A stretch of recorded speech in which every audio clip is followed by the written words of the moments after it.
Друзі, вітаю вас на сейшені. Сьогодні хочу з вами поговорити про тематику концертів, фестивалів і подій, які приносять нам радість та щастя.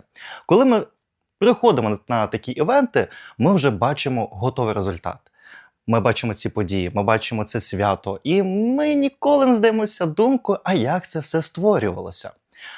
З практики фанкону, де я був долучений, можу сказати вам так, що закулісся бурхливе і багато роботи вкладається в це все. Навіть те, що ви не можете собі уявити. Як це все робиться, як це все складається. А в цьому мені допоможе Світлана Рихлюк, режисерка, координаторка та лінійна продюсерка багатьох проєктів, про які ви чули, але не знали, як це робиться. Сьогодні у нас Світлана, і вона, привіт ще раз, ми постійно здороваємося, хоча робимо вигляд, що тільки зараз зустрілися. Я сьогодні хочу з тобою поговорити про твій особистий досвід, про професію лінійна продюсерка. Ну, саме так зазначається цей ракурс роботи. Ну, так якраз так просто продюсер. Продюсер. Тому І що воно також ширше все. про твій особистий шлях, тому що він дуже цікавий. Є багато моментів, про які, я навіть розумію, що більшість команди не знають. Або чули так трошечки. Давай з самого початку. Саме про освіту. Яка в тебе освіта і чи вона була вже пов'язана з тим, чим зараз ти працюєш? Я магістр інформаційних технологій і комп'ютерної інженерії. Евока. Yes. Значить, я фінансист-бухгалтер і ще за освітою режисерка. О, тобто, в принципі, у тебе є вже закладено фундамент, те, з чим ти зараз працюєш. Я так розумію, фінанси теж дуже сильно допомагають в цьому напрямку, окрім режисури.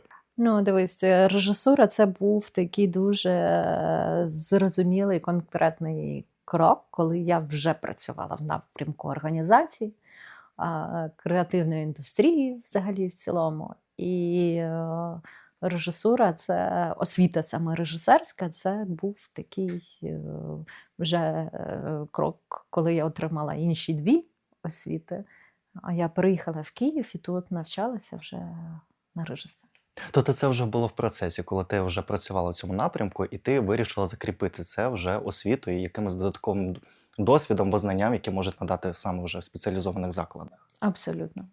Ну, як ви знаєте, друзі, іноді ми обираємо освіту на самому старті, по якій, як мінімум, або не працюємо, тому крок знайти себе в якійсь сфері і закріпитися це освітою, то, напевно, це саме гарний крок. Ну, ми не можемо якось зрозуміти, чим і як ми будемо працювати в майбутньому. Ну, дивись, я хочу сказати, що перша моя освіта взагалі не жалкую. Абсолютно. Вона мені допомогла сильно, і взагалі університетське життя.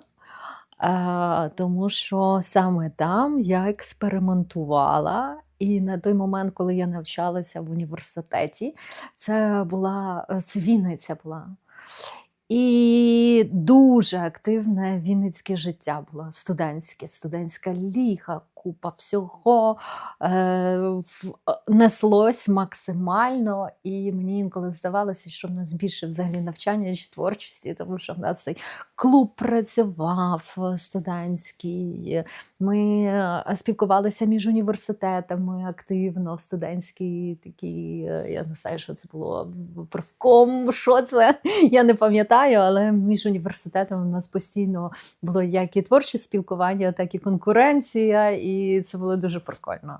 Абсолютно. І то я тобі більше скажу. Я ж то все з першого курсу університету взяла в свої руки і тримала до фіналу, по факту, чесно скажу.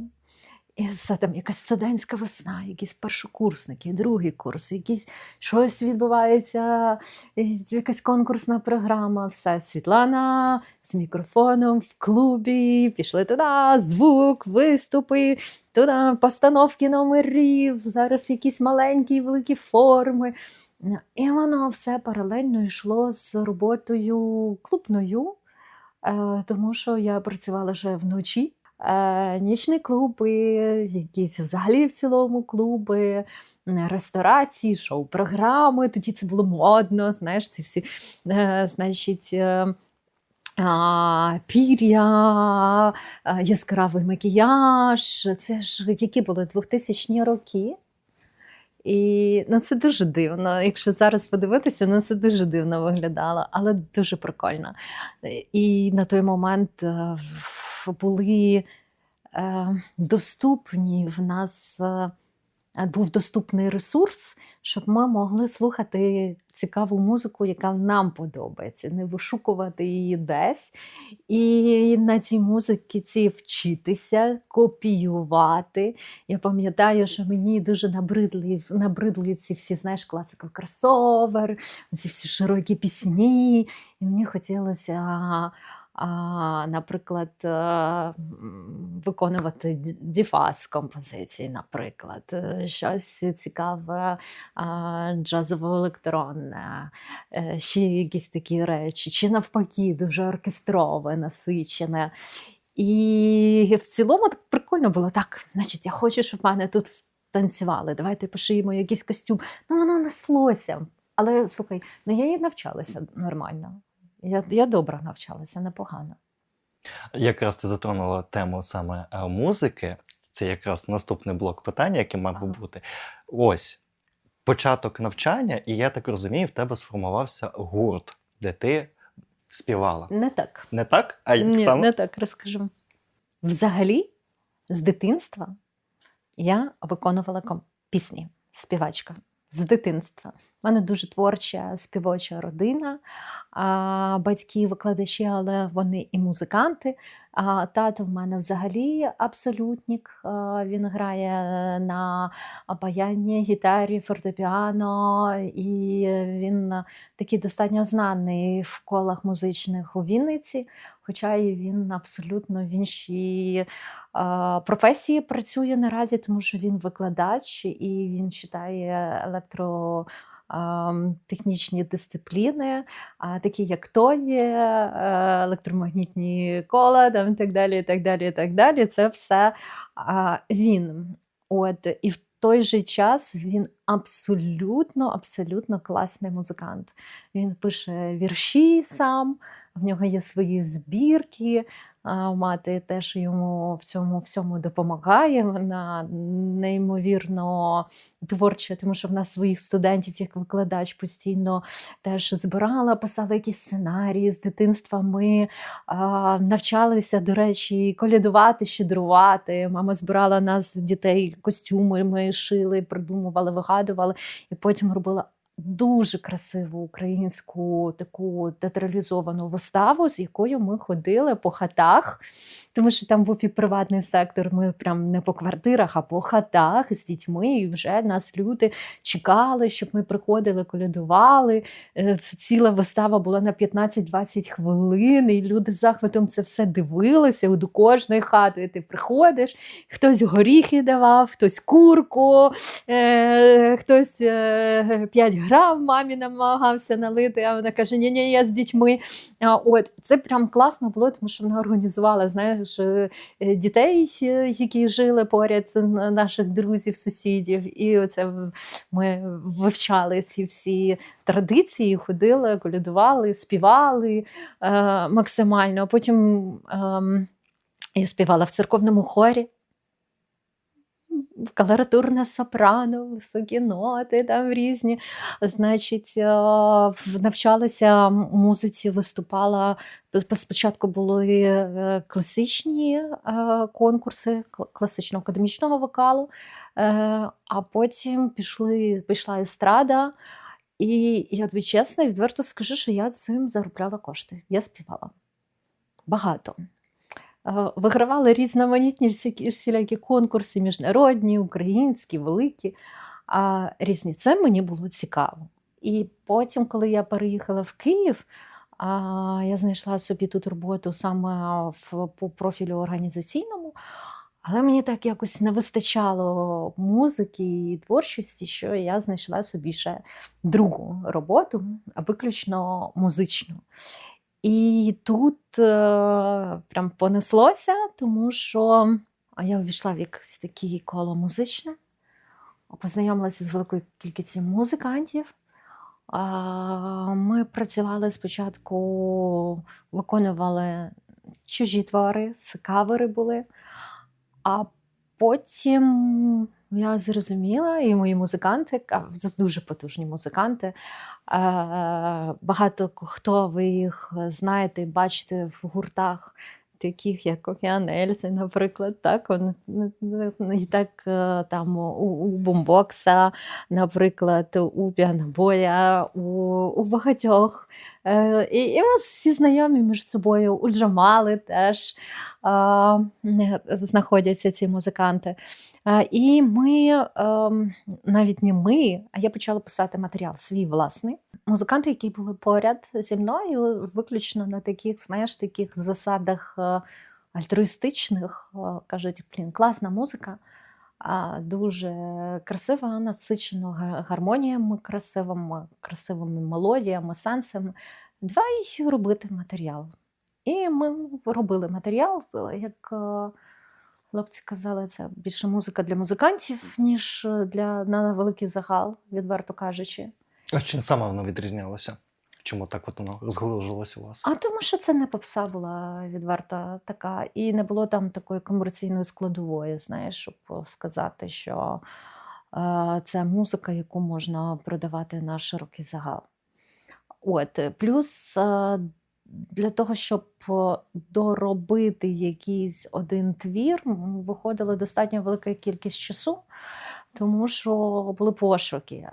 Навіть не гармонії пошуки, а пошуки, як це подати. Тому що гармонії були складні, і навіть, може, хтось знає, там Морфом є такий саунд-продюсер, він завжди казав: Світлана, треба простіше, давай ми тут трішки приберемо, трішечки спростимо, трішечки. Але не хотілося це робити, хотілося все ж таки залишатися собою. І це більше, знаєш, був як... Знаєш, коли ти робиш, тому що не можеш не робити. От такий стан. А паралельно в мене йде велика організаційно-режисерська робота над новорічною ялинкою на Софії, над якимось проєктами з івент-агенціями, фестивалі. І День Києва ми робили на Софії, дуже неймовірно красивий. І тому воно все було, знаєш, от ти маєш обирати, чи ти займаєшся тільки музикою, чи ти займаєшся виключно режисурою. І в якийсь момент ти просто розриваєшся, тебе не вистачає. Не вистачає, напевно, більше в музиці, тому що відповідальність велика під час заходів. Уяви собі, ти маєш тільки один шанс, один єдиний шанс зробити вау-ефект на заході. Іншого в тебе немає, тому що ти дубль зробити не можеш. От вийшли, показали перформанс, людина один раз його побачила, ти не можеш сказати: ой, вибачте, в нас не вийшло, зараз ми ще раз вам покажемо. Так, не буває. В тебе є тільки один шанс. І це велика відповідальність зробити так, щоб не нафакапити, і твоя задумка була реалізована тут і зараз, на цій сцені, на цьому майданчику. Тому, якось режисура взяла верх, але я дуже пишаюся проєктом «Наосліп». Дуже пишаюся, мені він дуже подобається. І я розумію, що музика там буде актуальною. І в мене в столі є ще багато творів, які не видані, не зроблені, не перероблені. І, можливо, я десь знайду ще натхнення і їх дороблю. Дивись. Можливо. До речі, вбрання, це чого я до речі, вбрання, це з «Наосліп». Я в такому вбранні працювала. До речі, натхненне гуртом «Модерат». Композиція, кліп у них був «Eating Hooks». І там хореограф щось дещо в подібному. І я тоді подивилася, мені так сподобався цей кліп, прям так сподобався. Я кажу: я хочу щось таке яскраве, з лоскутків, з чогось зшите, виконане. І от собі пішов. Дивись, в мене наступне питання. Ти дуже творча людина, ти артистична людина. Спів, гурт, сцена – це те, що тебе наповнює емоціями. Режисура або продюсерство – це бути постійно в тіні. Ти теж натхненна, ти твориш, ти робиш, але ти, можливо, не отримуєш прямий фідбек від відвідувачів і глядачів, як це на сцені, коли ти виходиш і ти отримуєш цю емоцію від залу тут і зараз. От бекграунд саме як співачки і зараз дійсність, яка є, це продюсерка. Чи вони пов'язані? Тобто ті емоції або те, що тебе надихало, воно впливає на режисуру, саме цей бекграунд музичний? Абсолютно. І чи воно все ж таки розділено так, що от ти по-іншому зараз от ці проекти сприймаєш? Музика, коли ти тут і зараз отримаєш емоцію, а от як з режисурою? Теж тут і зараз. Абсолютно. Ну, ти розумієш? Режисер, в першу чергу, це лідер. Який і продюсер, лідер. Притом це цікава річ, що режисер і продюсер – це завжди конфліктуючі сторони, чесно скажу. От, по-перше, це емоція тут і зараз, тому що я отримую величезне задоволення від того, коли я бачу, коли виростає те, що я створюю. Це неймовірний кайф просто, величезний. Коли ти бачиш, як воно все будується, як складається, і ти вже маєш величезний свій твір. Вони заходять, от ти зайшов на фанкон, а це мій твір, який люди бачать. Можливо, вони не знають, що це там я створювала його своїми руками. Персонал, який працював, це ті інструменти, які ми використовували, цікаві, і вони мають абсолютно різні звучання. Ти додав своє звучання цьому івенту. І кожен абсолютно це як єдиний такий симфонічний оркестр, який грає і виконує все разом. Техніка, програма, люди приходять і наповнюють його особливим акустичним звучанням. Спочатку, поки їх немає, вона звучить по одному, а коли вони наповнюються, звук стає абсолютно іншим. А потім, коли вони всі виходять з величезною кількістю рілсів, сторісів і всього, і це звучання починає бути дуже голосним, тому що воно входить в резонанс з тією аудиторією, яка є. Це особливий вид навіть такого, знаєш, емоційного оргазму, коли ти бачиш, що це людям подобається. А ще я тобі скажу, що це окрема історія, коли, і це завжди було з Каміконом, і зараз з фанконом, я завжди відкриваю двері. Ніхто не бачить цього, я завжди відкриваю двері. Забори, калітки, це все, коли люди приходять, і от перше, хто відкриває двері, стою я, і я відкриваю двері. Запрошуєш гостей в свою Да. домівку. Ну, якось в так. нашу. Я маю на увазі да. проєкту. І відкривається цей заборчик, щоб всі обережно зайшли в двері. Я так, обережно, тільки не біжіть, не треба, спокійно, все. Ви готові? Там вони всі пищать, готові, да.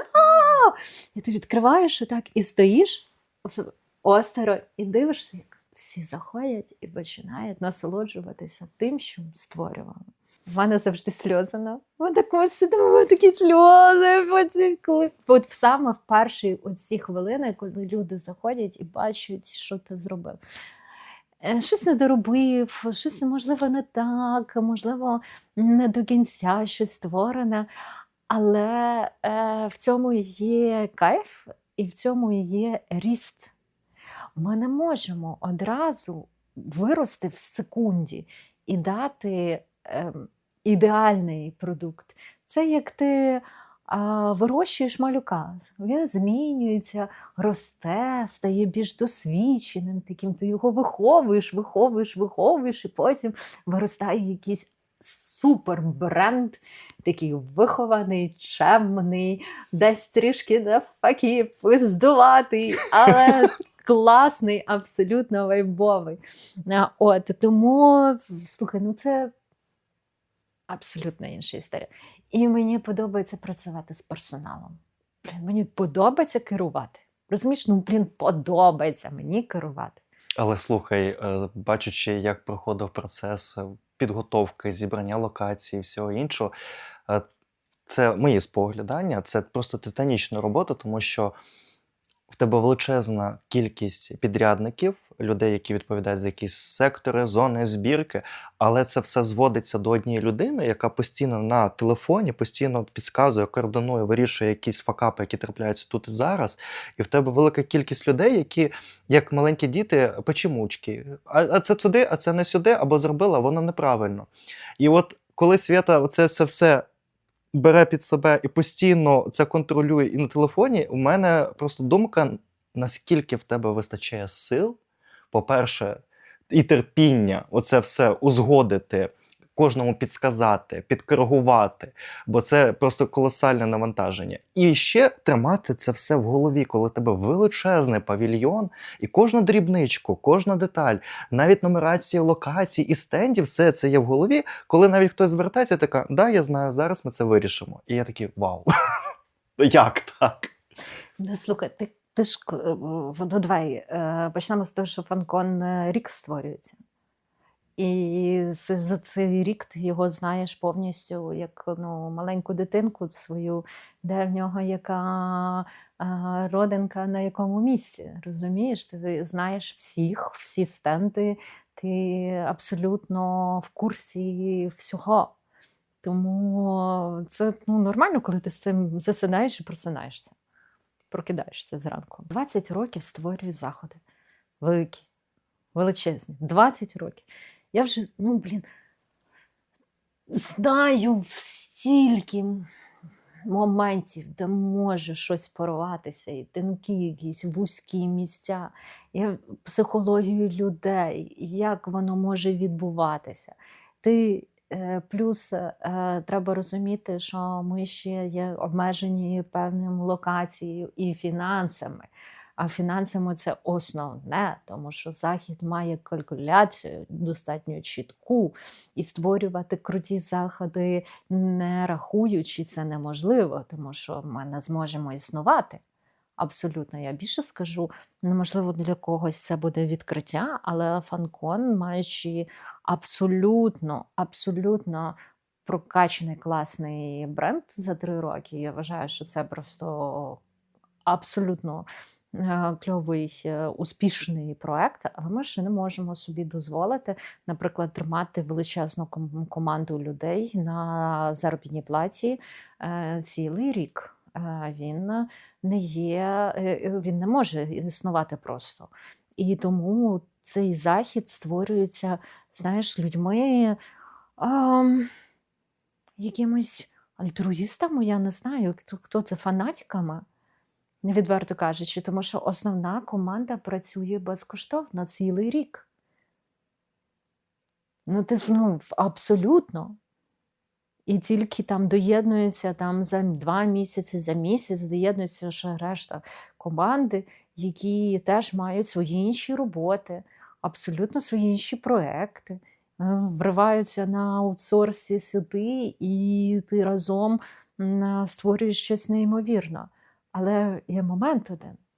Треба зробити так, щоб вся команда дуже любила, кохала і наповнювалася цим проєктом. Щоб Сергій, який приходить під'єднувати фудкорт, казав, я так люблю цей проєкт, мені він так подобається, я завжди з вами. Я всі роботи відміняю, тільки щоб бути з вами. Слухай, це круто. І він 2 дні монтажу і зранку до ночі, демонтажу, 2 дні повністю на чергуванні, кожен повністю, все розеточка, все, щоб воно працювало, щоб це було безпечно для людей. Це я просто кажу про незвичайного, у нас незвичайний електрик, у нас найкрутіший електрик.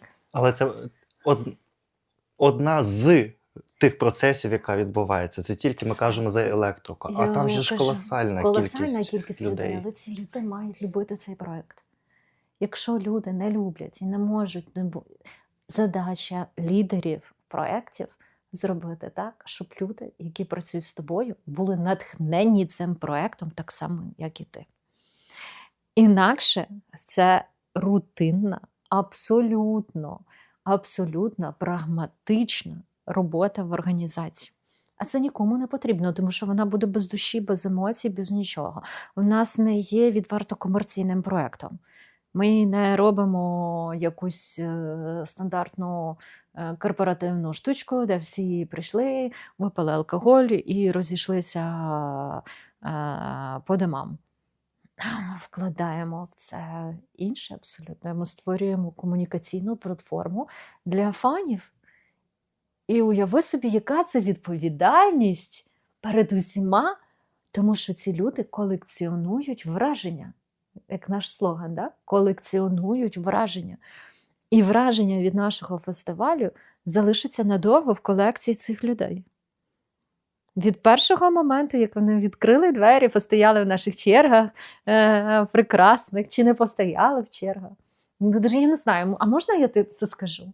Ну, дивись, в минулому році в нас були черги великі. Так. Але ми не могли їх зробити по-інакшому. Ну, просто не могли фізично. По-перше, в нас калькуляція не дозволяла нам взяти більшу територію. Ну, абсолютно. Ми пішли в мінуса дуже сильні, а проєкти дорогі. По комунікаціям, по технічному сетапу, оренді приміщення і всьому. Це дуже дорогий проєкт. Велика кількість служб. Ну, просто і все рахується мінімально 500 000 і мільйонами. Ну, я рахую так, 500 000, мільйончик туди, 1,5 мільйончик 300, тра-та-та, тут 3 мільйони, тут. Ну, ти рахуєш колосальними цифрами. Плюс на той момент відсутність людей фізично, які можуть сканувати навіть. Мені не проблема було, може, поставити більше сканувальних рядів, але немає людей, які будуть фізично стояти і сканувати. Їх просто на той момент просто не було. Ну, просто взагалі зібрали всіх. І треба розуміти, що війна, абсолютно нелегкі умови в організації, абсолютно нелегкі.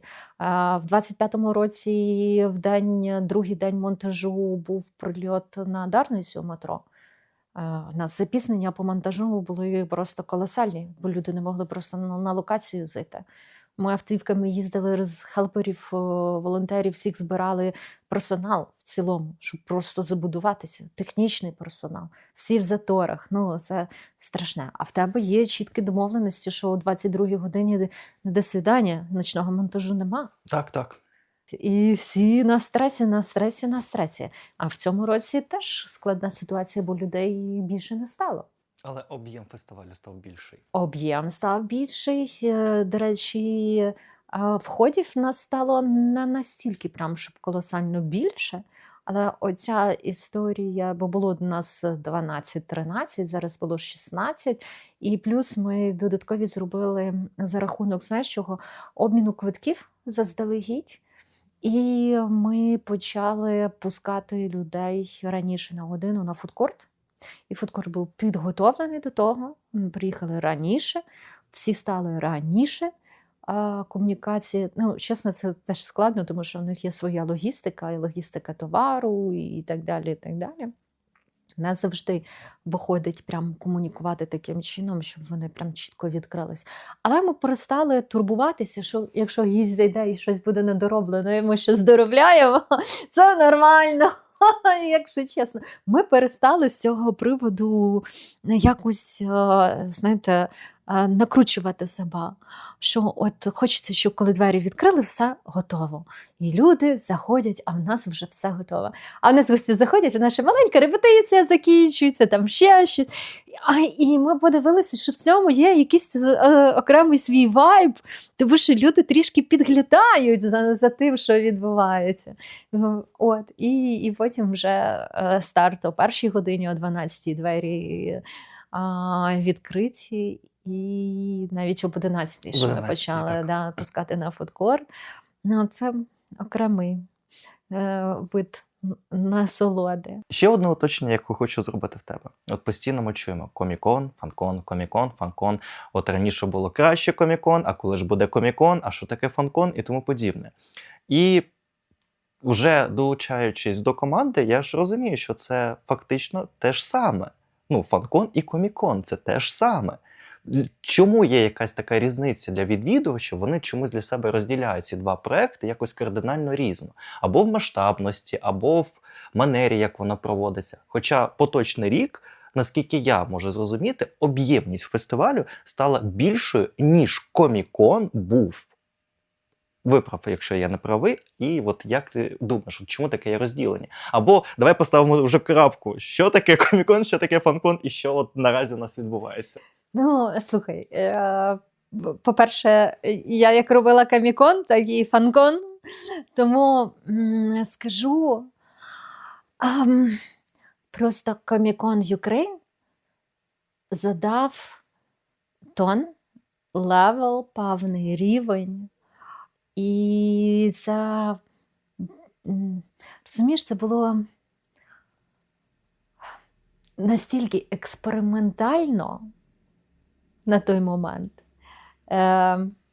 Я просто скажу, як все починалося. Так. Дзвонить мені Олександр Пушкар, такий: Світлана, у нас тут є, коротше, один проєктик, одна задумка, давай зустрінемось, треба кави попити там з хлопцями і так далі, і так далі. Я кажу: ну ладно, ну давай. Значить, приходжу я, сидить Артем, сидить Аркадій, сидить Олександр. І вони такі всі різні. Якісь кольорові всі, як зачіски, якісь довгі хвости. Аркадій тут взагалі такий довгий, фарбований, то щось вистрижено. Такий, ну, просто, я дивлюся, а я до цього заходу абсолютно було, знаєш, от до культури конвентів абсолютно незалучно. Взагалі. І вони мені починають розказувати: Світлана, пам'ятаєш, там на відеожурі в нас було окремо дефіле, а там ще щось, і от ми хочемо зробити. І показують мені приклади Сан-Дієго. О, це прям приклад. Так, ну прям да. І хлопці кажуть: ми хочемо зробити дуже круту штуку. Прям дуже круту. І я думаю: Господи, хлопці, в якому ви космосі взагалі живете? Це ж просто кошторис неймовірний, величезний це все зробити. Яким чином? Це величезні ризики. Ми можемо не відбитися взагалі, а з першого фестивалю взагалі піти в мінуса. Партнери не підуть в перший експериментальний проєкт, їх не залучити, вони всі будуть тільки дивитися, що це таке. Плюс для брендів досі, от тільки зараз, напевно, формуючи якість організації взагалі в цілому, бренди почали розуміти, що це таке. Тому що у всіх чомусь було відчуття, що конвенти – це дитячі заходи, на яких приходять якісь підлітки в костюмчиках. І бренди сприймали дуже несерйозно ці заходи. Максимально. Хто це? Що це таке? Ми тут великі бренди, а тут менеджери, які працюють в Україні, в них немає досвіду такого, як є за кордоном. Вони не розуміють, тому що Сан-Дієго – це абсолютно інший рівень. Там всі в чергах стоять, щоб там приймати участь. Кіностудії резервують цілі павільйони, щоб презентувати свій новий фільм, продукти чи каст на цих заходах, на цьому заході. І цілі зробити так само, щоб було у нас. Розумієш, я хочу це, щоб це був дуже потужний продукт і бренд. Я подумала тиждень і вирішила: ладно, коротше, ризикувати, то ризикувати. І ми закрутили цю всю кашу. І, по-перше, мені дуже подобалося взагалі в цілому працювати командою, тому що ми самі її формували. Ми навчалися разом це робити з нуля. Да? В мене були інші великі скіли вже напрацювання за рахунок там і новорічної ялинки на Софії, і білі ночі, які там робилися в мене, і ще ряду великих заходів. І тут я вже розумію, що це все бекграунд мені допомагає створити красиву сцену, поговорити з підрядником, взяти якісь класні умови. І нам допомогли. підрядники дуже сильно допомогли, дуже низькими коштами. Абсолютно, виключно там компанія «Смена», я так можу чесно сказати, я їм дуже вдячна, тому що перший Comic-Con Ukraine вони працювали виключно за гонорар людям, не собі. Тобто Розумію. вся техніка була надана нам безкоштовно. Ми Просто час працівників було. Ми получено. тільки оплатили працівників у 2018 році.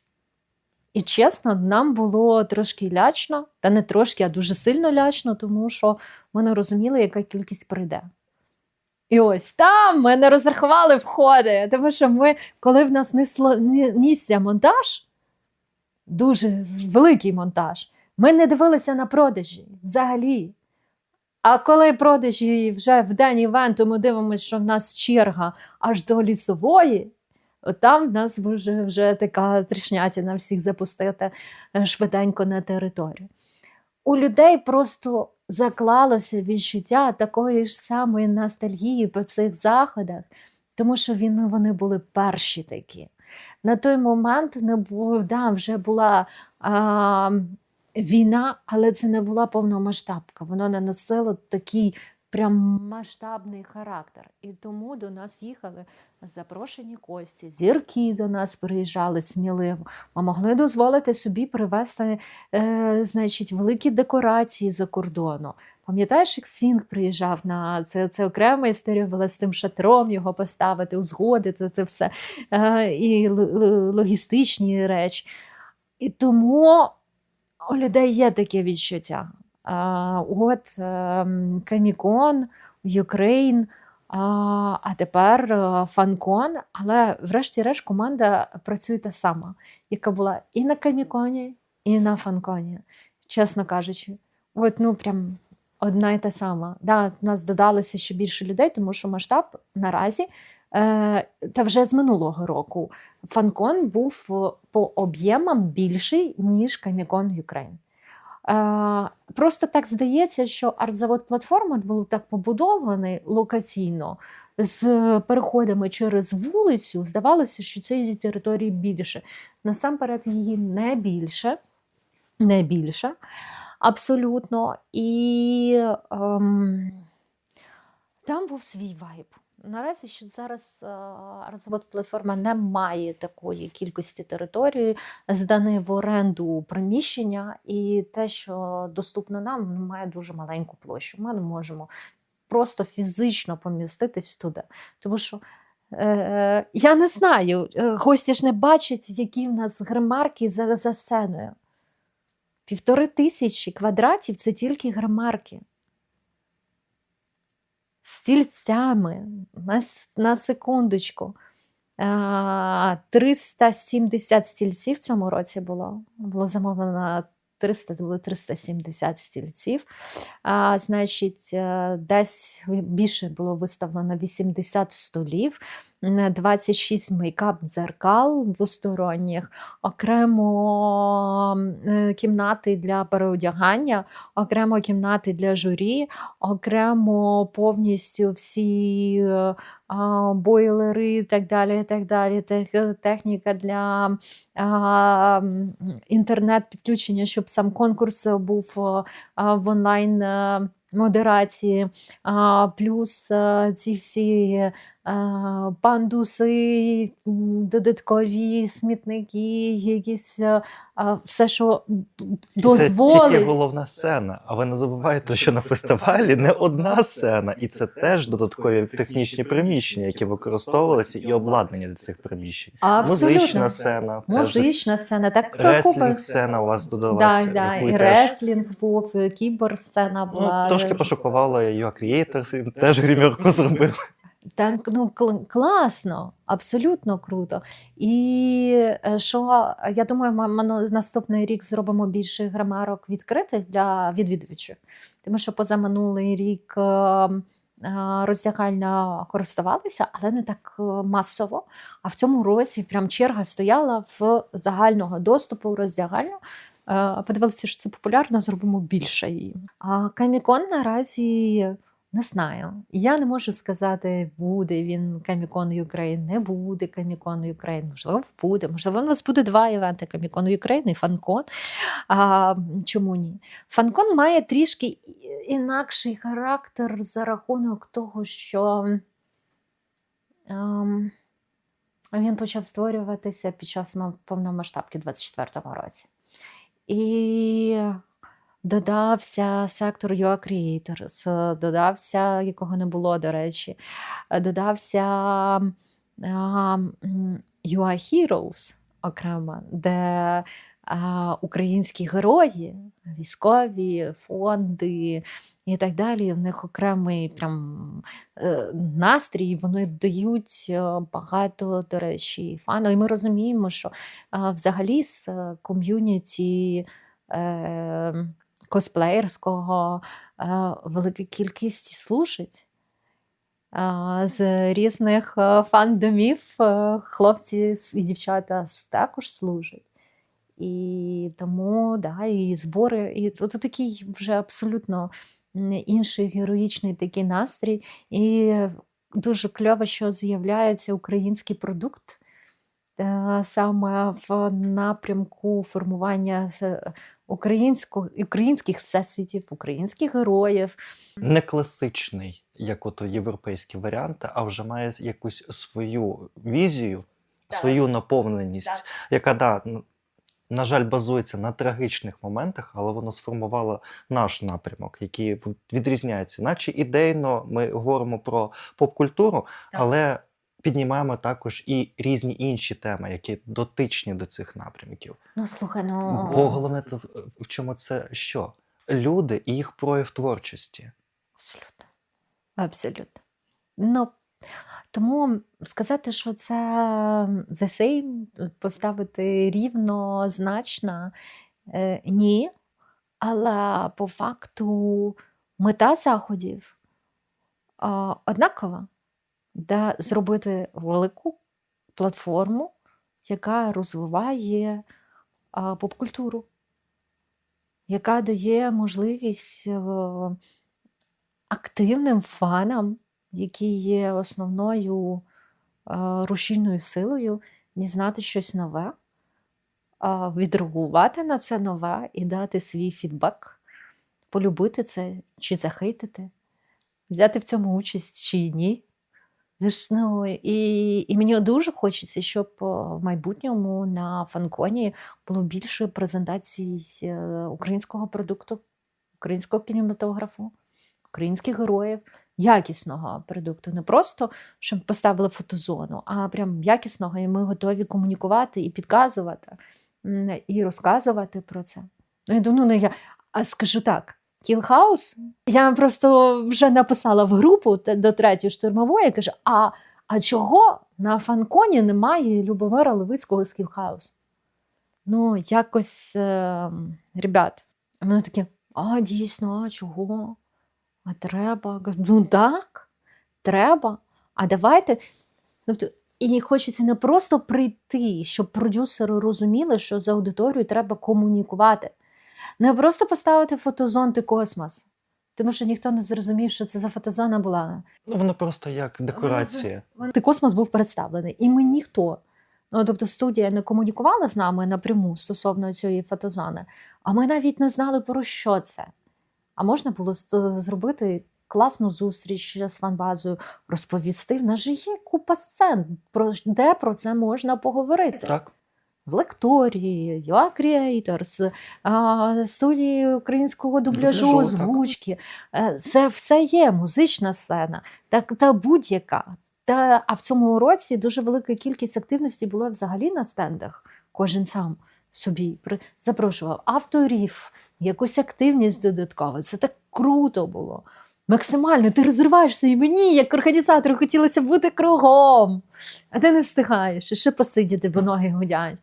Це дуже класно. І це дуже натхненно. І воно має бути отак, раз на рік, щоб всі до цього готувалися, як і ми. І потім, але воно так швидко прилітає. 2 дні, шух-шух, демонтаж.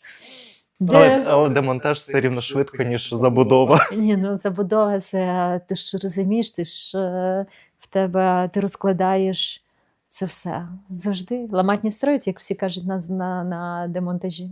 А от з твоїм минулим досвідом, ти якраз згадувала, це головна ялинка країни і білі ночі. Оці два проекти, які ти створював. Наскільки вони відрізняються, можливо, в типу комунікації або створення? Бо фанкон це якось зараз транслюється тобою більш якось ідейно, емоційно. А от такі проекти, які на базі міського, мені чомусь постійно асоціація з якоюсь бюрократією, погоджень і цього іншого. От як ті продукти створював? Головна ялинка України на Софійській площі. Це взагалі проєкт фанатичної людини Ігоря Добруцького, який вклав в це свої сили, гроші і фантазію. І все своє, тобто такі проекти, які ми бачимо, вони голосні проекти, вони не будуються на бюрократії, на якихось таких дуже сірих людях. Ні. Це була фанатична, дуже натхненна ідея людини, яка зібрала всіх разом, посадила, знайшла мене якимось взагалі незрозумілим чином. Світлана, ти мені сподобалась, ти будеш режисерською ялинки, але грошей немає. Я кажу, нічого страшного, ми щось придумаємо. У нас не буде російськомовних пісень на ялинці. Я ура, це прекрасно, але я скажу не ура, я скажу гей, це круто. Значить, не буде російськомовних. І не було російськомовних пісень. Там були, нам розказували, чого ви топ артистів не берете? Чого у вас не виступає Дорофєєва, Полякова, ще хтось? Чого? Ми кажемо, у них пісень немає україномовних. Програма треба україномовна. І це перше. У нас не було Діда Мороза, у нас був Святий Миколай, у нас були українські абсолютно круті традиції. Хода зіркарів, дідух, цей Боже, це окрема історія. Окрема тема була, як же ж має виглядати той Святий Миколай, який в нього має бути костюм взагалі, а хто його буде шити. Це ж окрема абсолютно тема.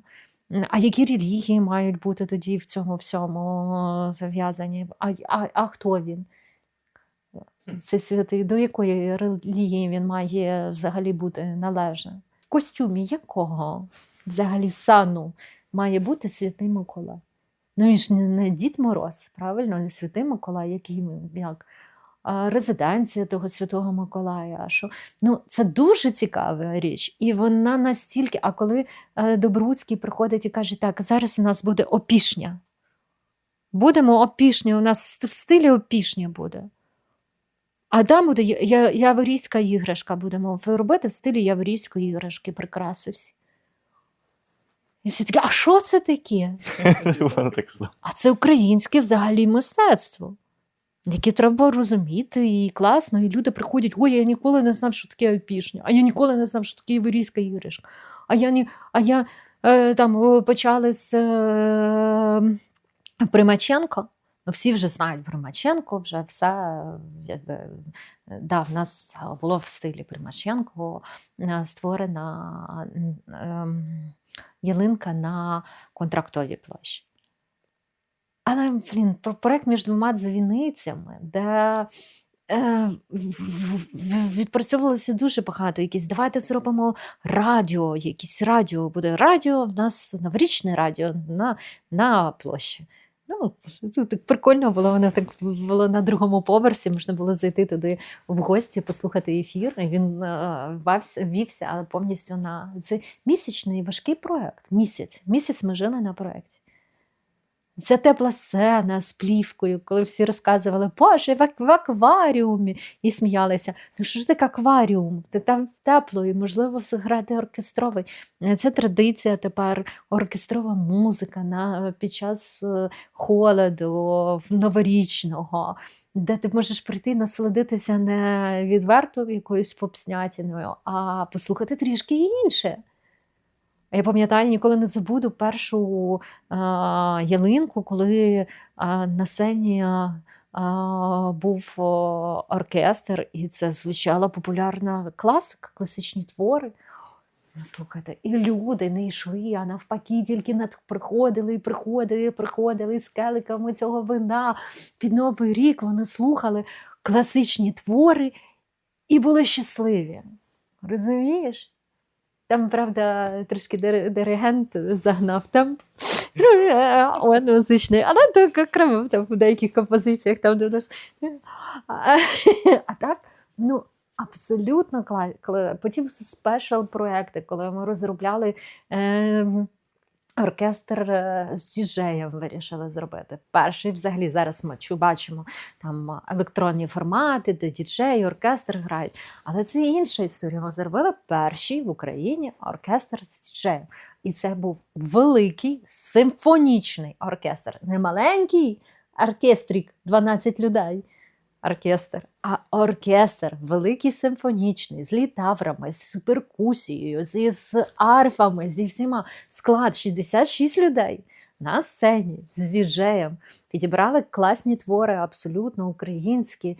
«Запроси мене у сни» свої, «Червона рута» була, «Водограй», потім «Пісня буде поміж нас», ще якісь твори. Ну, багато і тих прям українські, такі смачні, класні пісні. Які не всі вокальні, вони вокально не виконувалися, вони оркестрово були з діджеєм.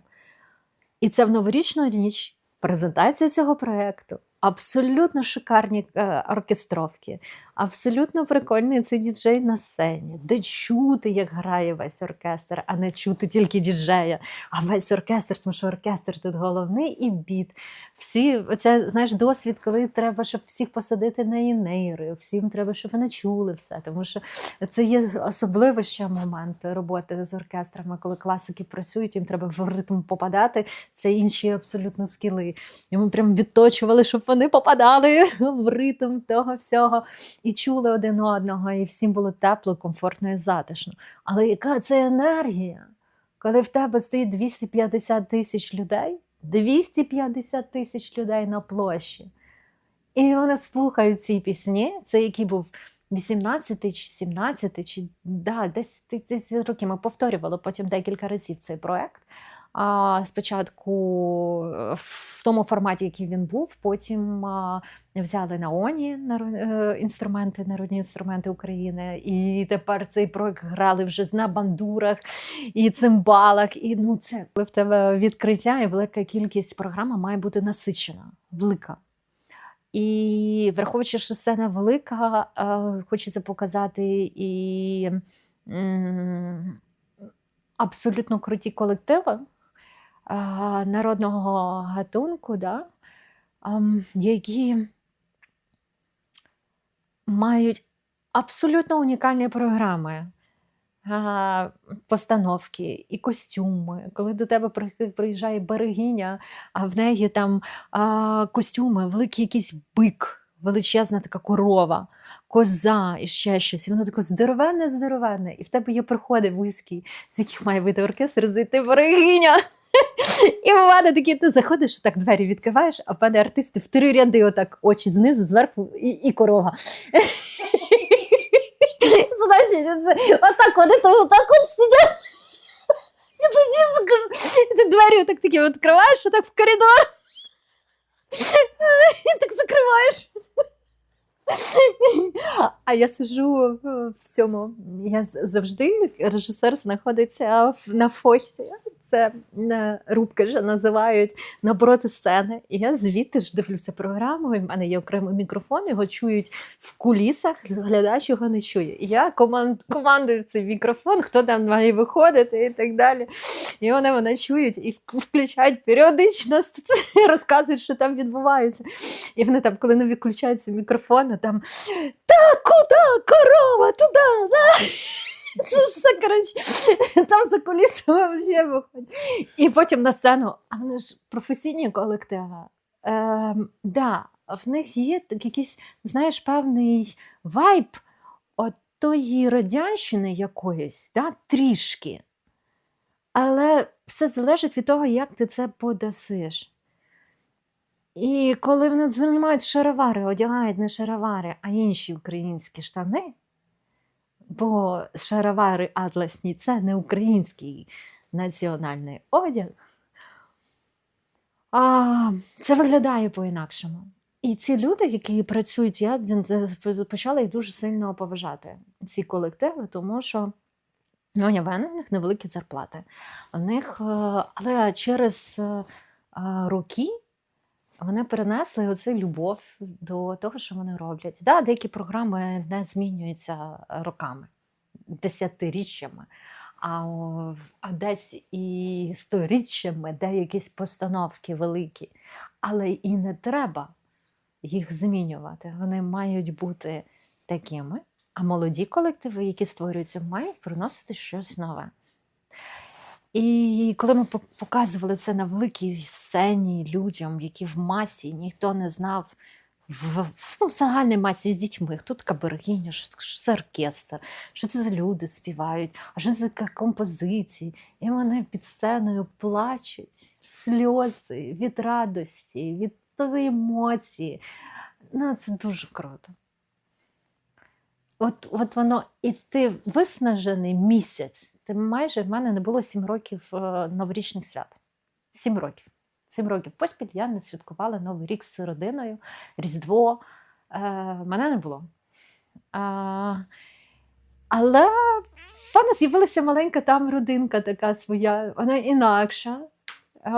І ми святкували там. В роботі, але якісь такі виснаження, але щасливі від того, що ми створювали. Тому що воно будувало взагалі в цілому культуру. І відчуття гордості, що українська ялинка найкрасивіша українська ялинка взагалі в Європі. Я вам більше скажу, у світі сама красива ялинка. От правда, дуже важко це все давалося, дуже важко. З факапами були великі, там це про факапи можна книжку писати, різну. Потім ти згадуєш, смієшся, а тоді не дуже смішно було. Але ці факапи робили нас крутішими, яскравішими. І це дуже натхненний проєкт. «Білі ночі» – абсолютно інша історія. Абсолютно інша історія. Це нічний продукт, електронна музика. Він з ялинкою не порівняти, і з фанконом, там менша кількість аудиторії. Але... Специфіка сама. Специфіка абсолютно цікава, тому що ти можеш працювати вигадувати цікаві сетапи сценічні. Тому що там треба тобі дивувати, ти там працюєш з спецефектами, різного гатунку проекторами, мапінгами, якимось ти вигадуєш там цілі задачі зробити шоу. Багато артистів приходять, і ти для них робиш своє фестивальне шоу. Багато закордонних приїжджали, в них хтось був зі своїм матеріалом, а комусь ти створюєш це все на місці. І як режисер рулиш їх шоу, їх виступ на цій сцені. Це дуже круто. Це прям дуже класний режисерський досвід. Взагалі в цілому. Тому «Білі ночі» – це такий, знаєш, класний вау-проект для радості, натхнення, релаксу людей. Важко, що всю ніч ти працюєш і йдеш о 7 ранку, а то і 8, а то й 9, і потім приходиш о 5 вечора. Але це ж така історія, ти на адреналіні. А тепер наступне питання. Це от якраз менеджмент того, що відбувається. От тут я хочу запитати в тебе, які головні навички потрібні для продюсерки, які основні напрямки координації, дуже критичні на будь-якому евенті, на що потрібно дуже сильно зважати, тому що обсяг обов'язків може бути колосально величезним, але є якась основа, на яку потрібно чітко її контролювати. От з свого особистого досвіду, що входить в твої обов'язки, як ти створюєш івент, за що ти маєш відповідати, і що, на твою думку, критично важливо, навіть якісь речі, які от банально не входять в пул обов'язків режисера на папері, а в практиці ти якраз і це маєш координувати. Ну, а давай поговоримо, що режисура, продюсування це різні речі. Давай поговоримо, напевно, більше про фанкон Угу. і що конкретно чим опікуюсь я на фанконі, Так. що я там роблю. По-перше, на фанконі я виключно продюсер. А чим я займаюся? Це повністю підбір підрядників і персоналу, який працює на фанконі, комунікація з локацією і повністю вся забудова всієї локації, а також логістика всіх до цієї локації, монтаж, демонтаж, повністю плюс комунікація всередині ем, команди створеної, і впродовж року взагалі робота над самим брендом.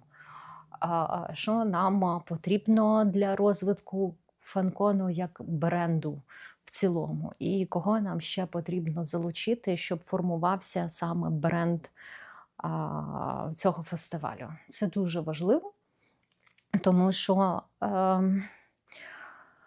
саме бренд навколо себе об'єднує людей. От. І бренд це не просто назва, це, як знаєш, жива істота, живий організм. От, як я вже його порівнювала з дитиною дорослою, людиною.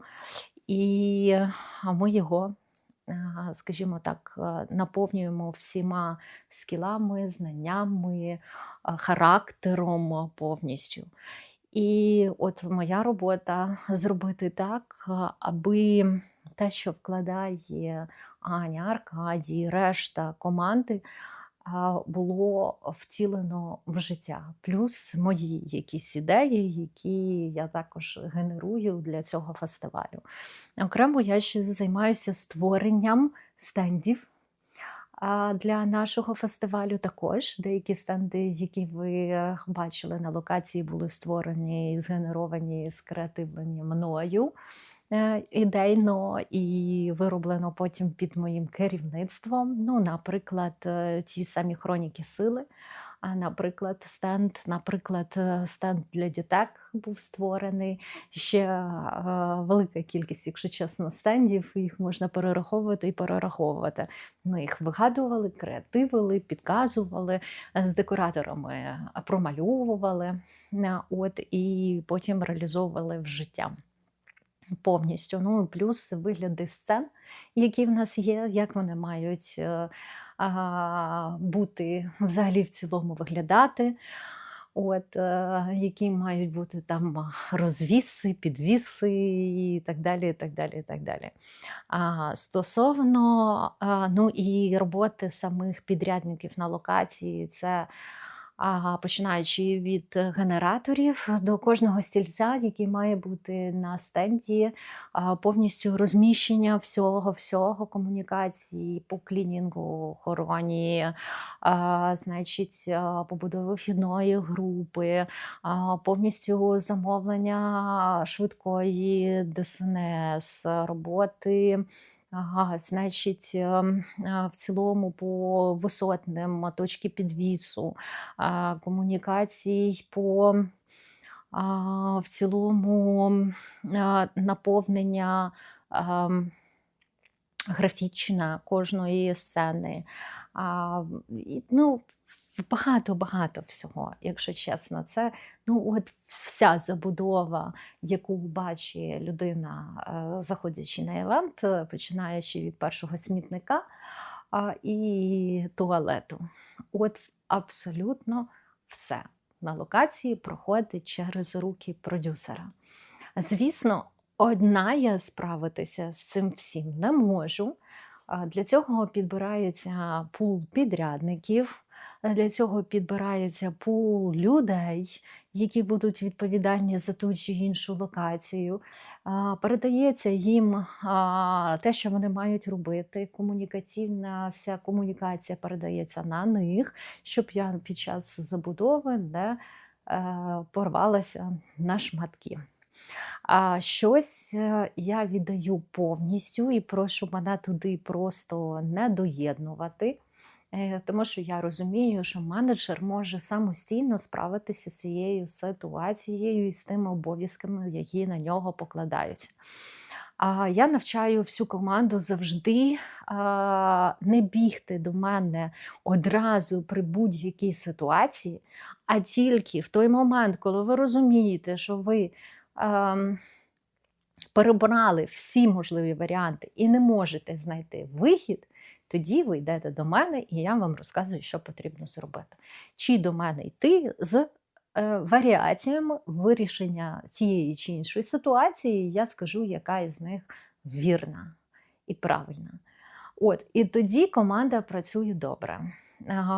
Деякі речі я не можу залишити без нагляду і постійно за цим наглядаю. І в цілому, коли йде монтаж, я не ходжу, і ти бачив, десь по 50 тисяч кроків на день, тому що під час монтажу я йду і дивлюся абсолютно все, що відбувається, і фіксую якісь моменти, які треба трішки по-іншому переробити, переставити, допрацювати, трішки не так вішають, як хотілося б, наприклад, задумка, яка була, тому що на локації є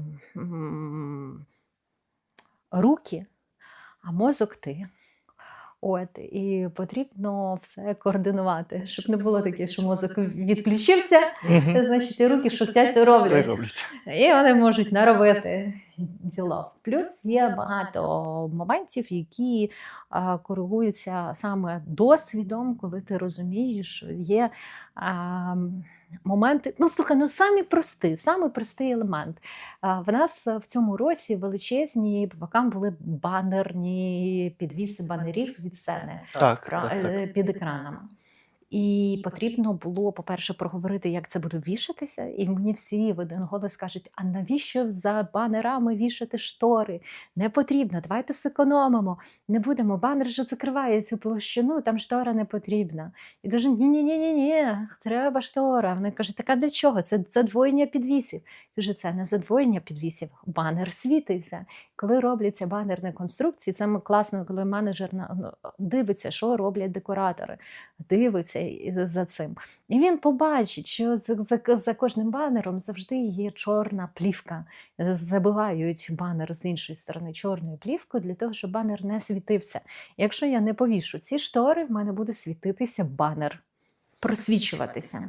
Що відбувається? А якщо ззаду ще є в нас контрове світло, а воно в нас є в гримерках, не може бути темно, ми не можемо виключити верхнє освітлення. Якраз штори є оцією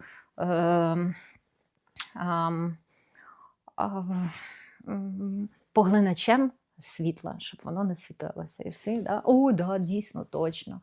Тобто це якісь маленькі нюансики такі. Хтось би це не зробив, а ти через досвід власний. І, знаєш, по-перше, щоб мати глибокі розуміння і скіли у всьому, абсолютно. Я роблю карту, підключень, на який сенс, скільки треба чого. І багато людей не може сказати, скільки їм треба кіловат. І яке з'єднання треба. Я питаю, а що у вас там буде? Вони кажуть, екран буде, все. Якщо є тільки LED-екран, це точно трьохфазне з'єднання. Це точно 32 чи 64 чи 125, в залежності від того, які є Які потреби, і які є об'єми тої електрики і споживання. І ти вже формуєш це все, ти вже розумієш, і ти вже з електриками однією мовою розмовляєш, а в мене, пам'ятаємо, хто батьки, тобто і фізмат-гімназія, в мене з цим все дуже прекрасно. Плюс логістика всього на монтажі воріт, на демонтажі. В мене є основне правило хаотично не випускати нікого на демонтажі в перший вечір, тому що в нас що починається? У нас кодове слово було, знаєш, яке взяття Бастилії. Коротше, двері в нас відкривалися під взяття Бастилії, значить, потім в нас було ще звільнення, я не пам'ятаю, чого там в нас звільнення було. І важливо не зробити паніку. У нас величезна кількість, у нас є, прошу в чаті клінінга, кажу, мене не додавати. Але в клінінгу є волонтери, велика кількість людей і разом з клінінгом, які не просто фіксують, що купа сміття, там ще щось забилося і так далі. Вони ще допомагають додатково клінінгу, тому що об'єми величезні. І уявіть собі, я просто в них герої. У нас були всі чистенькі туалети, у нас все було чистеньке. Вони з тим сміттям ми вивезли 5 величезних просто контейнерів сміття. Додаткових, які були замовлені, але кругом ніхто цього не помітив навіть. Але це вжужжало просто, як я не знаю, це треба було просто бачити це все. А ще дощ пішов, і там є специфіка локації таким чином, що через релети заливає вода сильно. А там ходять косплеєри, треба це все прибирати красиво. А плюс ще є момент такий, що специфіка самої кондиціонування, охолодження приміщення, що коли дощ на вулиці, оці форсунки, які всмоктують повітря, система достатньо стара, і вони починають гірше працювати. І от в момент, коли був дощ, в нас стало більше така задуха така. Ми відкривали додаткові ролети на провітрювання і так далі, щоб людям було більш комфортно. І там якісь скарги, що там було спекотно. Ну, плюс павільйон, ми маємо розуміти, що він сам по собі такий, що він нагрівається. І кондиціонування працює нон-стоп, на охолодження саме працює. І ми фізично замінити всю систему не можемо.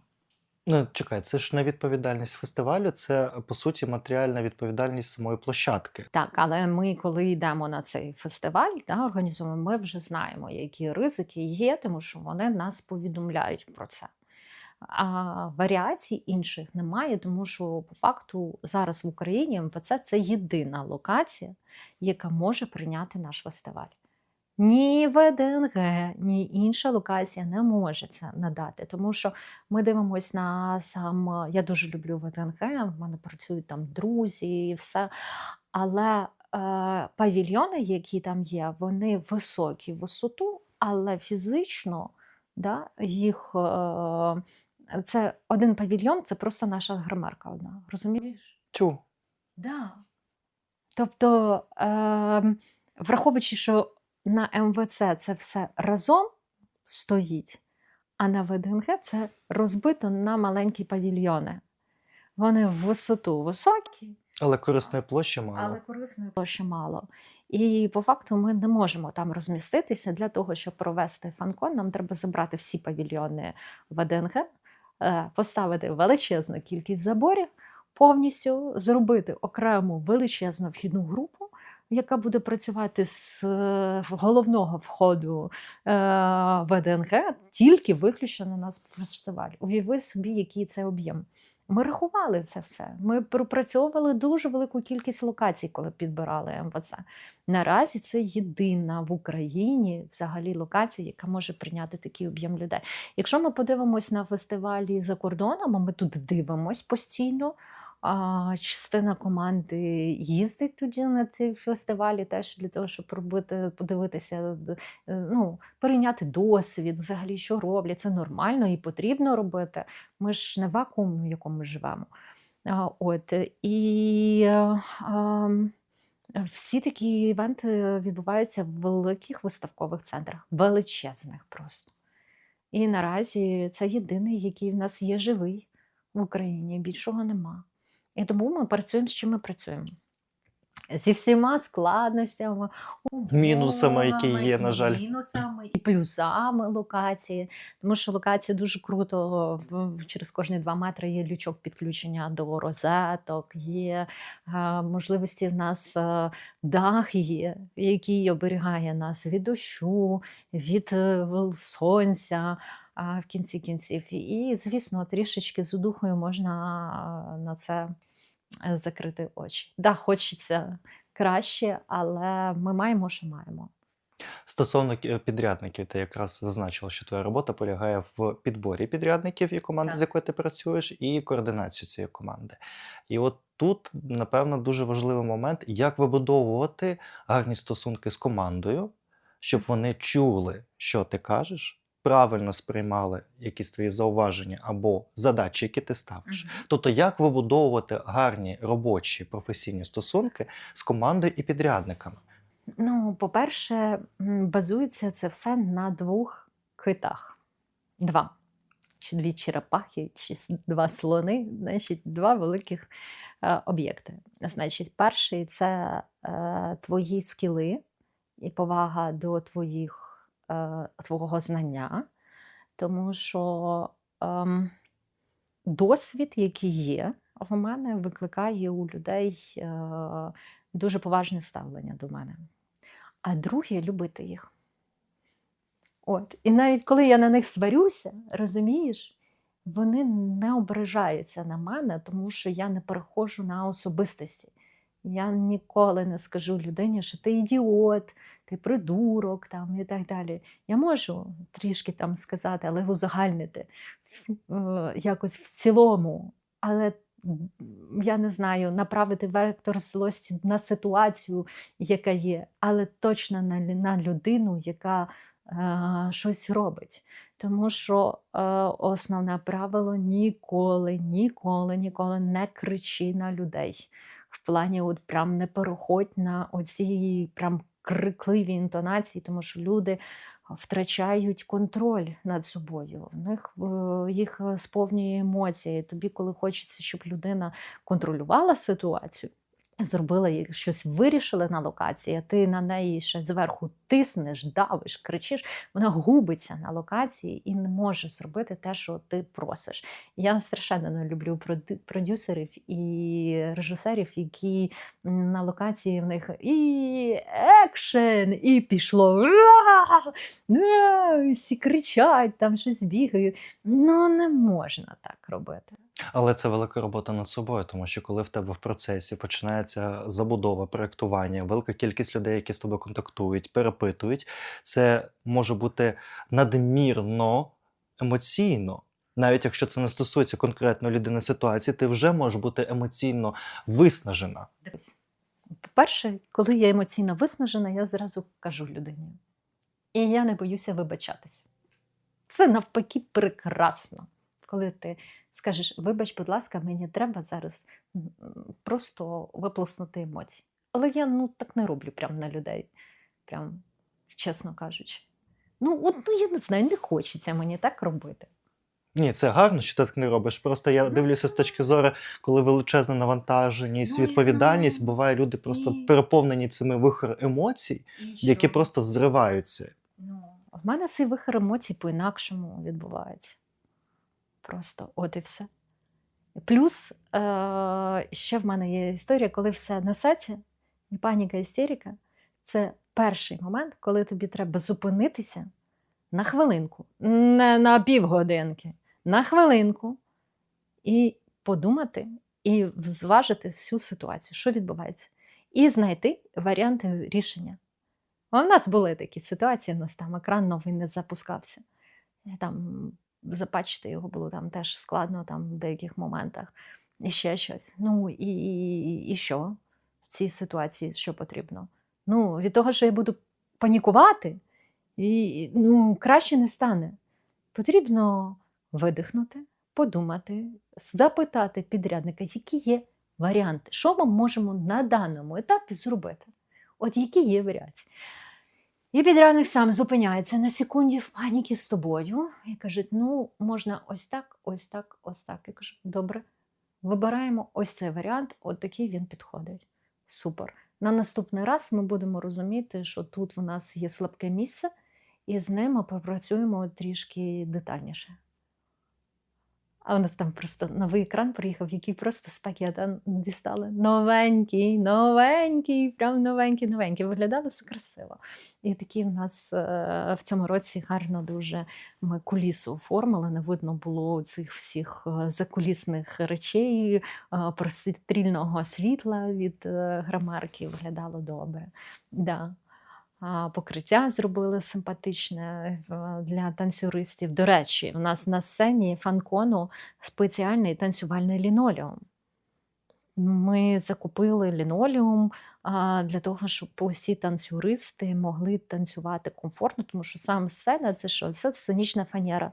Вона має шероховатості, вона має якісь скоби, вона не стикується рівно, там можуть бути якісь маленькі зазори і так далі. Коли танцюрист виходить, чи людина на підборах, якихось вона може там застряти чимось, їй некомфортно танцювати. Ну і взагалі в цілому на сценічній фанері танцювати важко.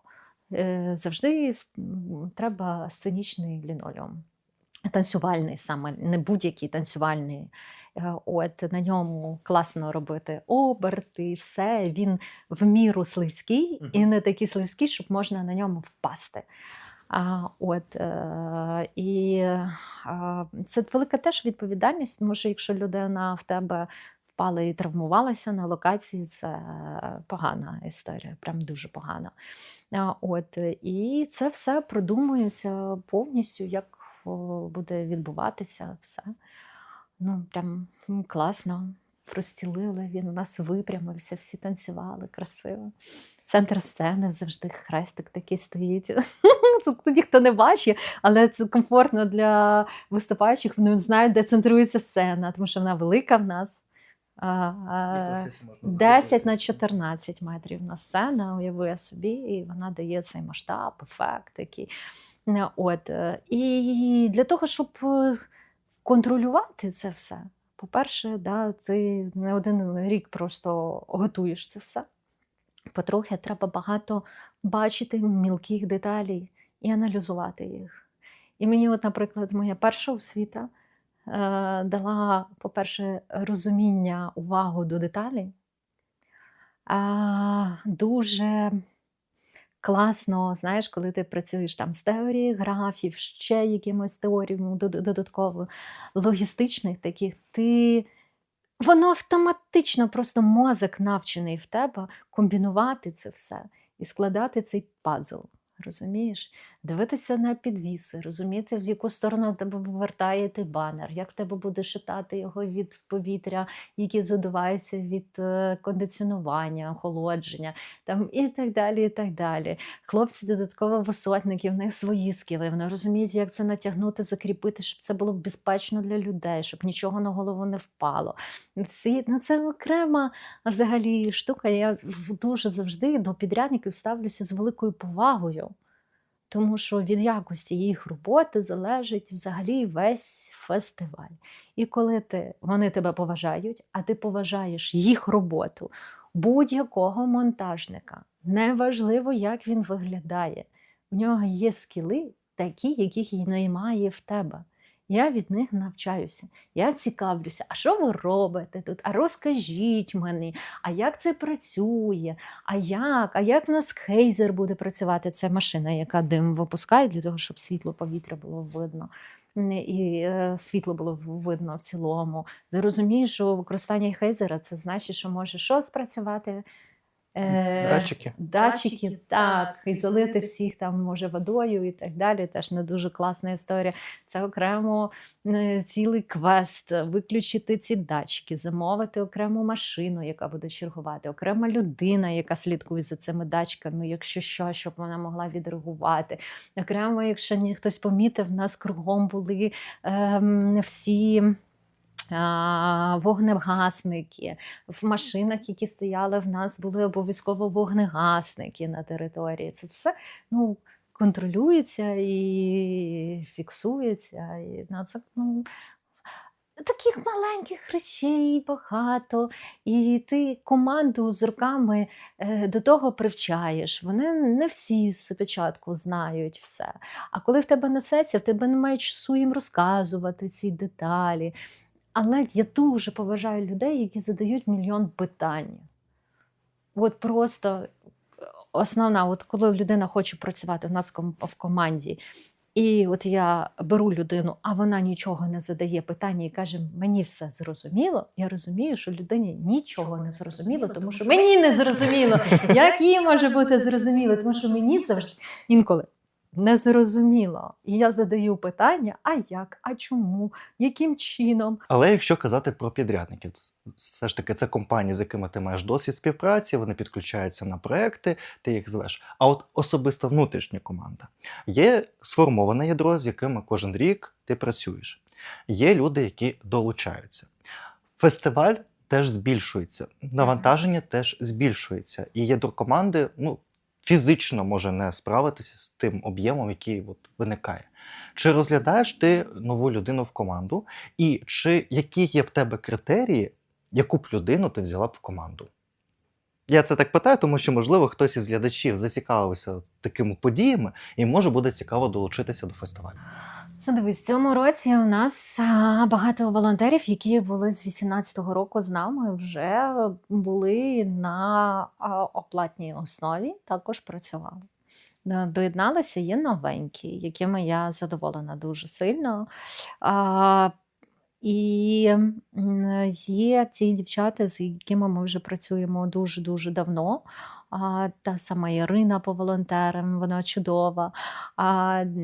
Влада прекрасна, абсолютно нова у нас з'явилася Олександра, яку я плутала постійно, Анастасія, я ще взагалі імена плутаю, це страшне просто. Якщо що, я Денис. Богдан. Це в один раз я так назвала і все.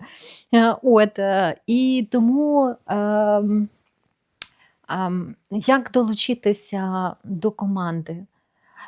Дивіться, я ж розглядала там і резюме, і мені присилали дуже такі круті резюме, але важливо, коли у людини є бажання, натхнення і оцей мозок, який задає велику кількість питань. Якщо ти хочеш навчитися і тобі прям важливо розібратися в питаннях, ніхто не знає всього. Я не знаю всього.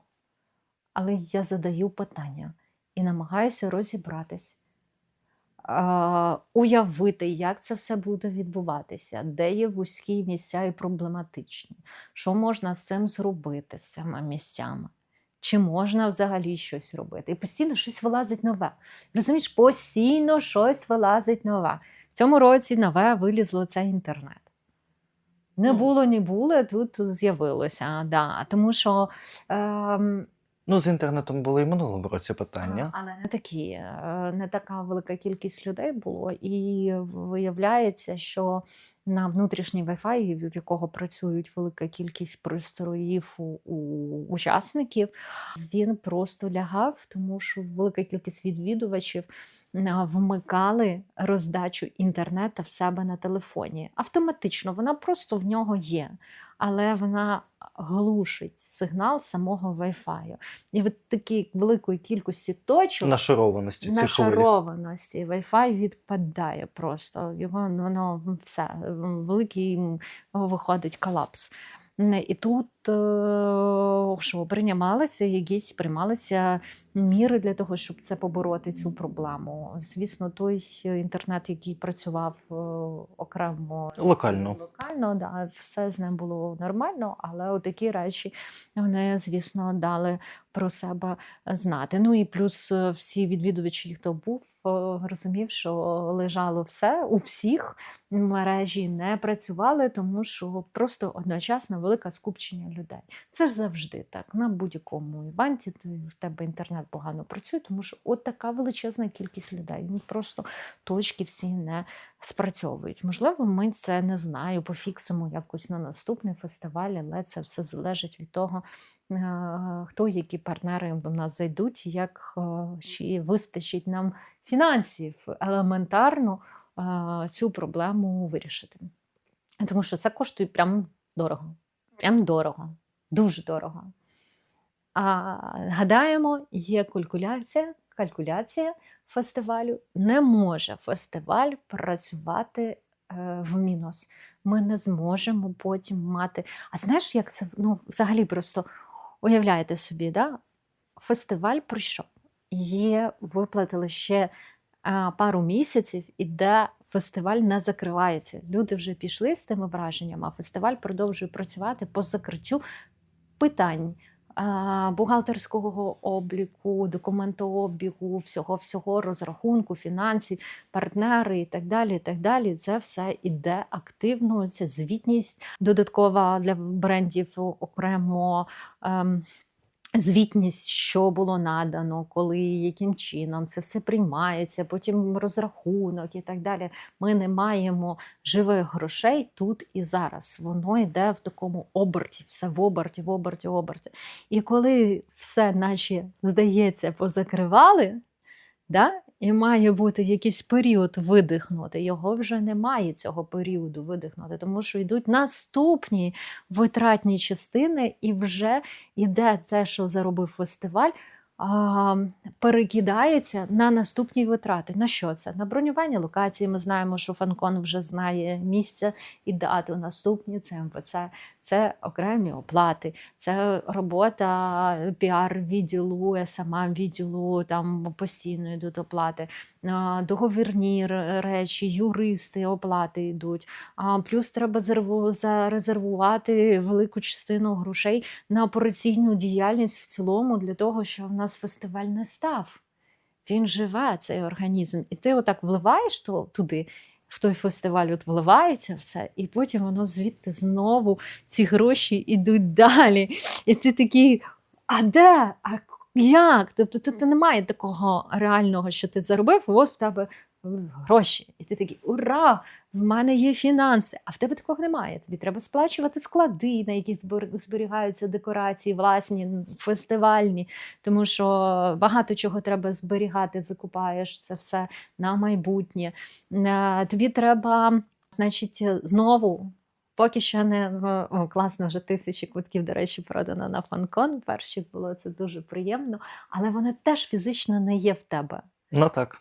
Тому що вони поки що є у касового оператора, потім який тобі робить інкасацію, ти робиш цю інкасацію, ці суми видаєш окремо, гроші витрачаєш на бронювання теж локації майданчику додатково. І так далі, і так далі, і так далі. Воно тобі живе таким своїм дуже активним життям. Так і кожен рік збільшується кількість витрат, тому що розвивається фестиваль. Збільшується, це плюс бюджет, плюс, якщо теоретично ми не збільшуємо площу, от як вона є в поточному році, це ж не означає, що у нас зменшиться кількість витрат, тому що є над чим працювати, те, що не було зроблено. От, до прикладу, ти якраз згадувала, що якщо були проблеми з вхідною групою в 25-му році, і на якої треба було попрацювати в 26-му році, це збільшення точок, а це персонал, це обладнання цих точок. Слухай, добре, що взагалі цей персонал знайшовся. Я дуже вдячна йому, всім людям, хто там працював, і великій кількості волонтерів, які були.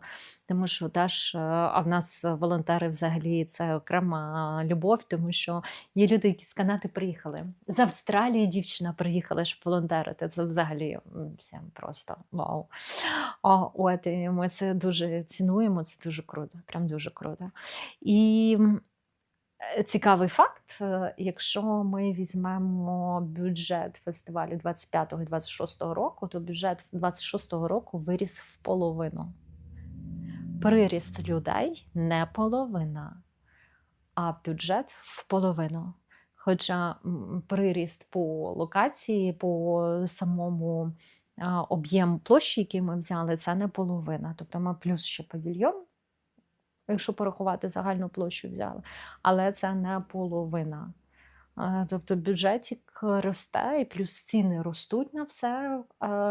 Робота людей, особливо тих, хто працює руками, росте. Тому так, знаєш, воно... І тому всі абсолютно працюють на роботу з компаніями, брендами. Але хочеться зробити це також, щоб у нас фестиваль не перетворився виключно на локацію, де масована агресивна реклама брендів. Не алея художників, а алея реклами. Да, ну от не хочеться теж. І ми намагаємося це робити в балансі. По-перше, по-друге, є певні редфлаги тих партнерів, які ми не заводимо на локацію теж. Тобто не всіх, хто хоче, той заходить на локацію, тому що є все ж таки якісь ще цінності фестивалю, які мають корелюватися з цінностями бренду і бренду з нашими цінностями. Це таке поєднання, тому що ми все ж таки створюємо світ вражень, такий, який хочеться, щоб залишився для людей гарним.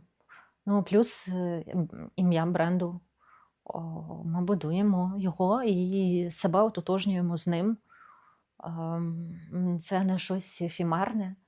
Це Фанкон, це ім'я по факту тих людей. Ти Фанкон, я Фанкон, Аркадій Фанкон, Ірина, Коля, розумієш, підрядники наші, це Фанкон. І це є нашою засадою, розумієш, цінністю, що ми це несемо в собі, в своїх комунікаціях. І мені здається, що люди, глядач, кажуть, що там маси примітивні. Постійно ми чуємо, знаєш, про це. Ну, багато хто про це говорить. Я вважаю, що глядач не дурний. І, можливо, деякі речі не аналізуються глибоко, тому що це не потрібно глядачу. Сидіти глибоко аналізувати. Для чого? Ти прийшов за враженнями, за комунікацією, за однодумцями, за місце, де тобі комфортно, де поряд спільнота такі ж, як ти. Але люди відчувають на якомусь вібраційному, на цих окремих вібраціях, вони відчувають, їм тут радять чи ні. Люди намагаються зробити для них комфортно чи ні. Люди це відчувають. Що нам хотіли сказати? Не аналізуючи навіть, вони це відчувають.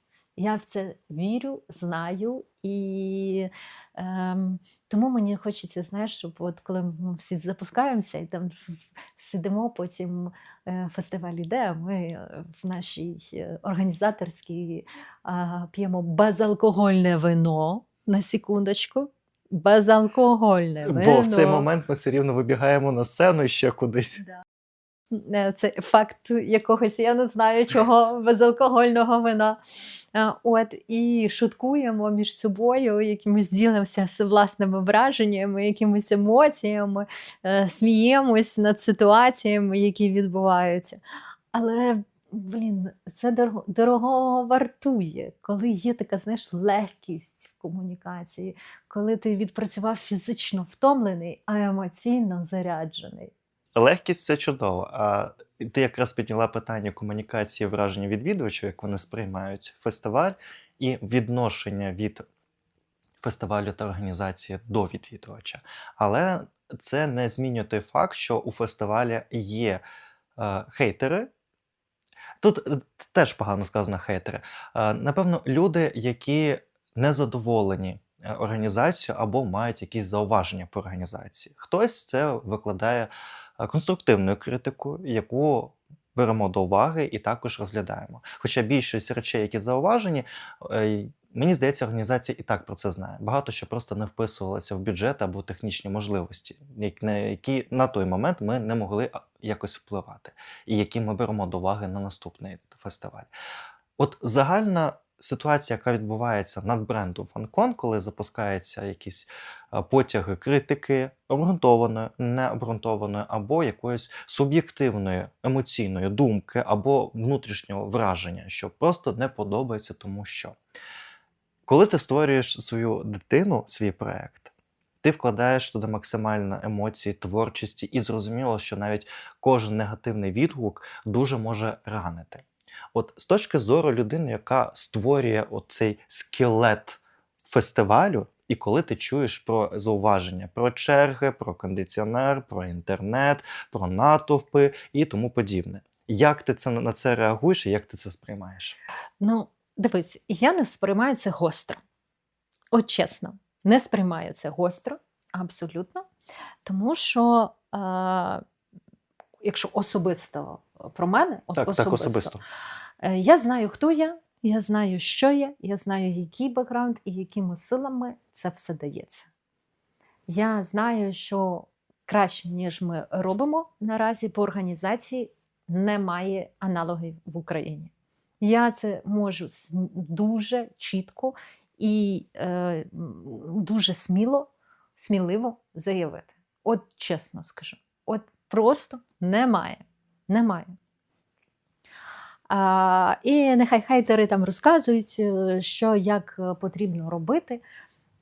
Завжди ти балансуєш. В багато питань в тебе прям дилема. Розробити це чи не зробити, так далі, так далі. Тому що це все тонкий, ти ходиш по тонкому льоду. І ти завжди обираєш те, що краще для глядача і для гостя. Однозначно. Але є моменти, що краще для гостя, але ти розумієш, що якщо от таке твоє рішення може просто зруйнувати весь фестиваль, тому що ми його не витягнемо. Да?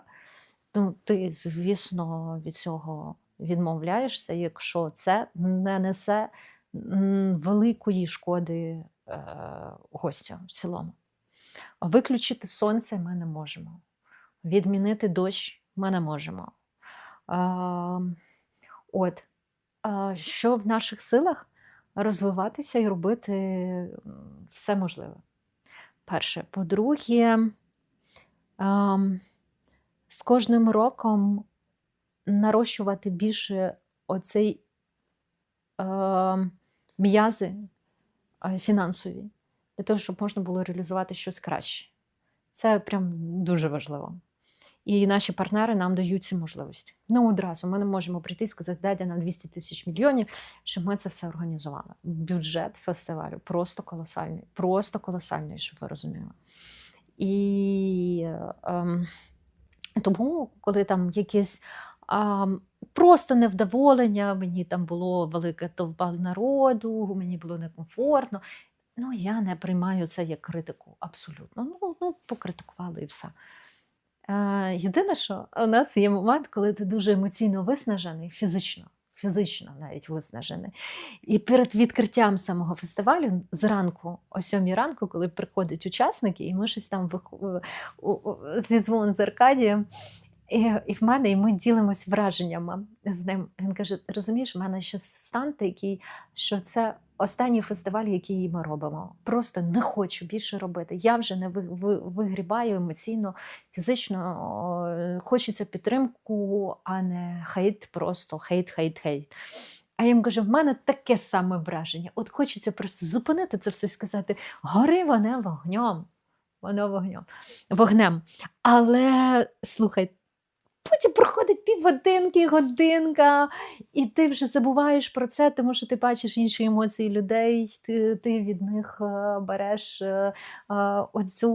бачиш ці очі, бачиш цих косплеєрів, які рік готували ці костюми, і ми для них робимо красиву сцену, і хочемо, щоб вони були максимально задоволені цим.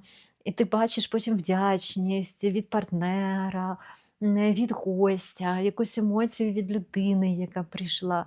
Тобі це переважає. Звісно, ми не можемо зробити, щоб всі були задоволені всім. На жаль, не можемо, тому що це велика кількість людей. Не можемо ми зробити так, щоб блогер дав абсолютно усім автографи. Не можемо, тому що є просто фізичний ресурс людини, яка дає автографи. Ми не можемо зробити так, щоб усі без черги швидко секунду зайшли, але ми можемо зробити неможливо зняти ці злощасні двері, ніхто ж не знає, яким це взагалі величезною кількістю роботи було пророблено, щоб ці двері зняти, щоб люди зайшли в нас цей потік. Уявляєш, це було просто величезна купа документації, якихось папірців, якихось текстів, узгоджень наверху з самою локацією. Це просто вона не відбувається в секунді. Це якась таке, цілий рік переговорів, щоб зняти двері. Розумієш? Це тому що є техніка безпеки, угоджувати, хто буде конкретно знімати ті двері, які просто двері, розумієш, зі склом виявляється. А якщо те скло, яке не буде зафіксовано зверху нормально, яке ми не можемо зняти, тому що там стара конструкція, впаде на людину. І тут Так, і коли тобі там щось там хейтять, ну, чесно, мені, ну, особисто мені інколи просто я пропускаю цей хейт. Але коли є зауваження, прям конкретно зауваження, які я все читаю, до речі. В треці, кругом все, хейт, все читаю абсолютно. Але я бачу реально зауваження, і що там можна було зробити краще, а ми це пропустили, наприклад, то, звісно, ми це робимо. Ну важливо. Це важливо. Чути людей. Може, Багато що в процесі непрогнозовано відбувається на те, що ти навіть думку не мав таку, що воно може слухай, так ну бути. те, що в нас непрогнозовано, а в нас непрогнозовано відбувається з учасниками новими, які приходять нові і не знають правила фестивалю. І не читають не відвідувачі, ну і відвідувачі, але і учасники, які не читають ці листи, які ми пишемо величезні на заїзди, як заїжджати, де брати браслети, де хто видає, як заходять музиканти, як і так далі. Це ж великі інструкції для того, щоб полегшити життя. І потім відбувається 350 тисяч людей, людина каже, а мені не передали цю інформацію. Та людина, яка там підрядника взяла свого для нас забудову якогось там стенду від партнерів, а йому не передали. І ще щось. І от там трошки злам іде комунікацій. Але на наступний рік вони вже все знають. І всі ті, хто з нами не перший рік, вони вже в курсі правил, вже знають, де ті браслети видаються, знають, де входи, технічні виходи, де туалети, де укриття, де все. І вже легше, що не можна їздити по дротах і розетках машинами під час забудови. Але в цілому, коли гості приходять на нашу локацію, здебільшого, вони всі дуже чемні і позитивні. Дуже чемні і позитивні. І навіть ота масова бійка, яка сталася на фанконі серед двох людей, які помітили там 5 і зняли це на телефон. Пам'ятаєш, да? Масова бійка на фанконі.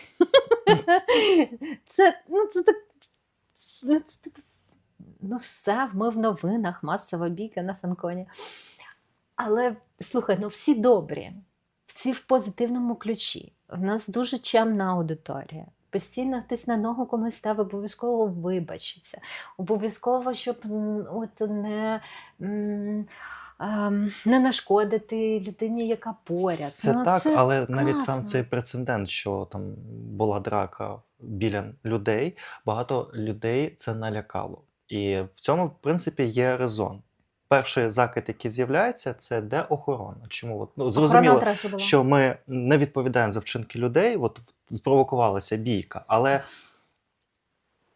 швидкість реагування охорони, яка могла їх роз'єднати або вивести. Така швидкість була миттєва. Була миттєвою. Миттєва швидкість була. Їх одразу почалася бійка, це 2 хлопці один одному щось сказали, і той, кому сказали, почав іноземець, до речі, він почав цю бійку. І їх одразу вивели. Охорона була в секунді, вона, до речі, поряд стояла охорона, а там їх розняли в моменті, це видно на екрані. Ну, це зайняло буквально пару хвилин. Це єдиний інцидент, якийсь такий дуже дивний. З тої тези, яку я наводив, що іноді спрогнозувати, що може відбутися на фестивалі, доволі складно, тому що окрім стандартних там стендів, програми, яку ми робимо, яка в нас структурована, є ще 46 тисяч відвідувачів, які також створюють якісь ситуації на самій локації. Як і в позитивному ключі, коли там фотографуються, проводять якісь внутрішні квести, фан і тому подібне, так і, на жаль, і негативні якісь моменти, які можуть трапитися. Слухай, ми не можемо прям відповідати за кожну людину на локації. Але бачиш, охорона була поряд. Охорони була велика кількість охорони. Деяка охорона була в жилетах, її видно була в формі. Деяка охорона була в цивільному, спеціально, це вона навмисно була зроблена. Була велика кількість поліції, і деяка поліція в нас була в цивільному. Велика кількість військових була. Тому тут з цим я вважаю, що на нашому фестивалі плюс велика кількість безпекових рішень з цими і з собаками. Да, зранку у Да, нас зранку була перевірка павільйонів павільйонів, на вибухові пристрої. так, на все це абсолютно з тваринами, да, і все проходилося, і окреме заключення, акти, що все, нічого не знайшли, все чисто і так далі, і так далі. Тому тут в цьому питанні для мене просто сама ситуація була такою трішки комічною в плані того, що інцидент був хвилинний і дуже швидко погашений. А роздулось з цього просто щось таке неймовірне по телеканалах. Ну, так працює, напевно, СМІ. Це, напевно, цікавіше, ніж те, що відбувається всередині. Не знаю, ну так трішки сумно з цього приводу. А з іншої сторони, це дає охвати. І люди, хто не знає про фанкон, поцікавились, а що ж там таке ж відбулося? 3 павільйона, не знаю, стендів для бійки. Ну, Слухай, ну, якщо закцентували виключно на цьому. слухай, ну, багато людей має критичне мислення, і вони всі спокійно на це відреагували. Трішки. Наступний раз я прийду в футболці, масова бійка на фанконі. Ще, до речі, це крієтори також залишали свої відгуки стосовно, що відбувалося на фестивалі. І от був такий запит, що в правилах у нас є прописано, це 100%, це позиція фестивалю, що має бути етика до косплеєрів. Так. Як спілкуватися, як підійти, запитати дозволу. І чим збільшується кількість у нас відвідувачів, у нас є люди, які постійні на фестивалях, які розуміють цю етику взаємодії з косплеєрами. Є і нові люди, які, можливо, ще не орієнтуються в цьому напрямку, не орієнтуються в цих базових правилах фестивалю, які все ж таки проявляли надмірність дій без узгоди косплеєрів. Воно не так масово мало, такі точкові моменти, але на це звертається увага, тому що коли люди приходять косплеї, вони звикли, що це вже норма для фестивалю, вже скільки проходиться фанкон, і це вже етика, наче як фундаментальна дія. А оце збільшення людей, яка також стягує і нових людей, які не дотичні до цього напрямку, вони доволі були, скажімо так, на поверхні, явними в своїх якихось запитах. І от теж піднімалося питання охорона, як вона має на це реагувати. Я думаю, що в такій кількості людей охорона тебе просто не врятує. Це треба робити на кожного косплеєра окремо охоронця. Розумієш? А в потоці, в динаміці це ж відбувається достатньо швидко. Стосовно вирішення цієї ситуації ми будемо більше інформувати відвідувачів наших, як під час заходу, так і в соцмережах. І ще я думаю, що нам потрібно попрацювати з самими косплеєрами, нашими гостями, з певним таким пулом правил, навіть не правил, а рекомендацій, що мають в якихось таких не дуже красивих ситуаціях, який є гайд, що можна зробити, скажімо так. Тобто інформувати, якщо сталася така ситуація, то як треба себе поводити з цим. Можливо, потрібно окремо покликати охорону, тому що охорона завжди поряд, але вона не може бути тут і зараз з кожним стояти косплеєром. І мало того, я думаю, що загалом ми маємо сформувати в цілому культуру поведінки в Україні з косплеєрами, не тільки на нашому заході, взагалі в цілому. Тому що до нас буде доєднуватися і більше відвідувачів.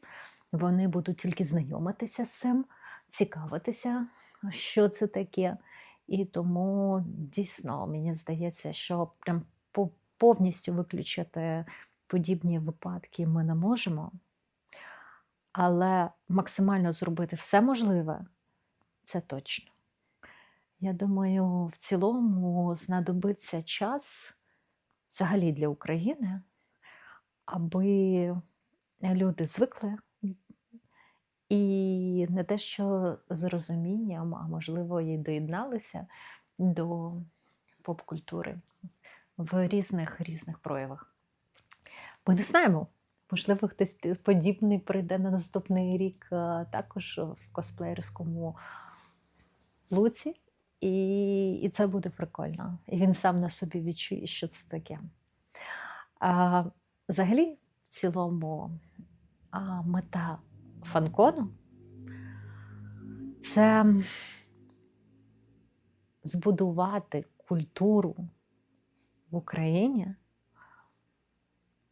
розказати всім і показати, що взагалі в цілому цей формат має величезний потенціал, що цей формат має велику кількість фанів і поціновувачів, що це серйозно, що це величезна аудиторія, не тільки в Україні, а й в світі. І ми вже бачимо, що наша праця не йде даремно, тому що бренди почали дивитися на це з іншої сторони, абсолютно. Вже у більшості немає відчуття,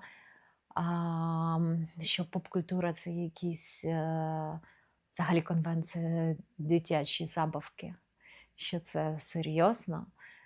І ми бачимо, наскільки в комунікаціях взагалі бренди змінюються.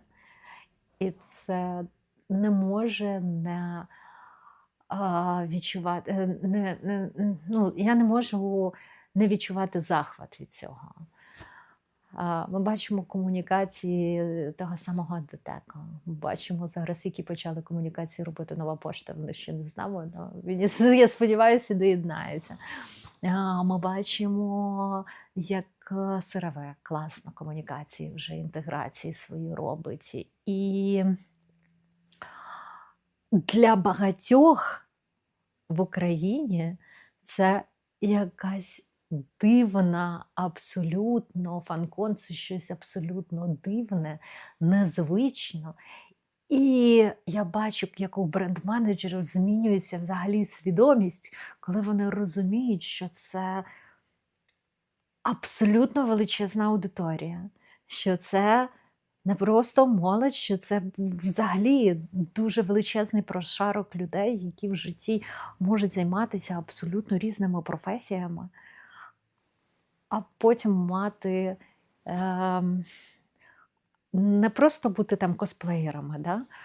А мати дотичність до взагалі цього всесвіту і цікавість.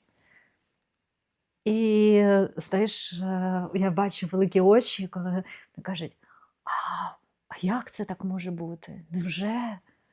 Невже? А що там в косплеї пішов військовий? Нічого собі, а що це? А це юрист?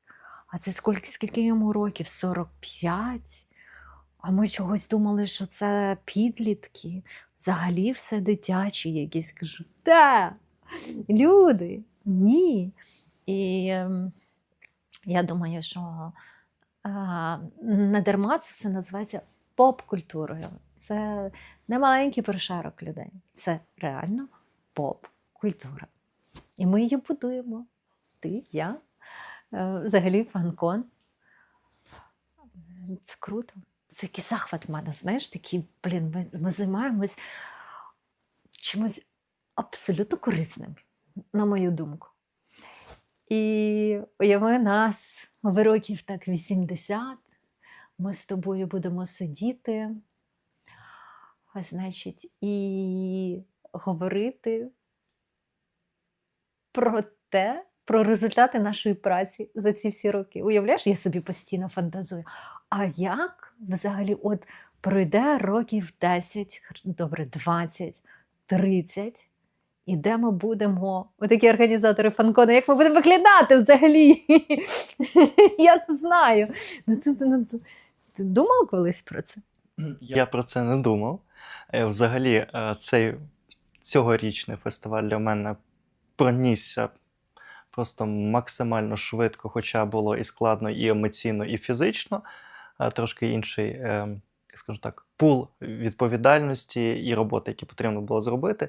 І якщо, до прикладу, ти якраз зазначала в інтерв'ю, що були моменти в тебе і у Арка, коли все, це останній фестиваль, я більше цього робити не буду. В мене теж це саме було з понеділка, вже коли розбудова, все здаємо, і я приходжу, і таке все. Я більше не хочу, на наступне не підписуюся, я там зробив якісь там організаційні ляпи, які я знаю, або там побажання креаторів є, і ти такий, ми це не взяли до уваги в цьому, а от є більший запит від креаторів, ми не зробили це комфортніше для креаторів, і вже починаєш наганяти там підстави команду, або щось не так зробив, треба кращу людину на це ставити.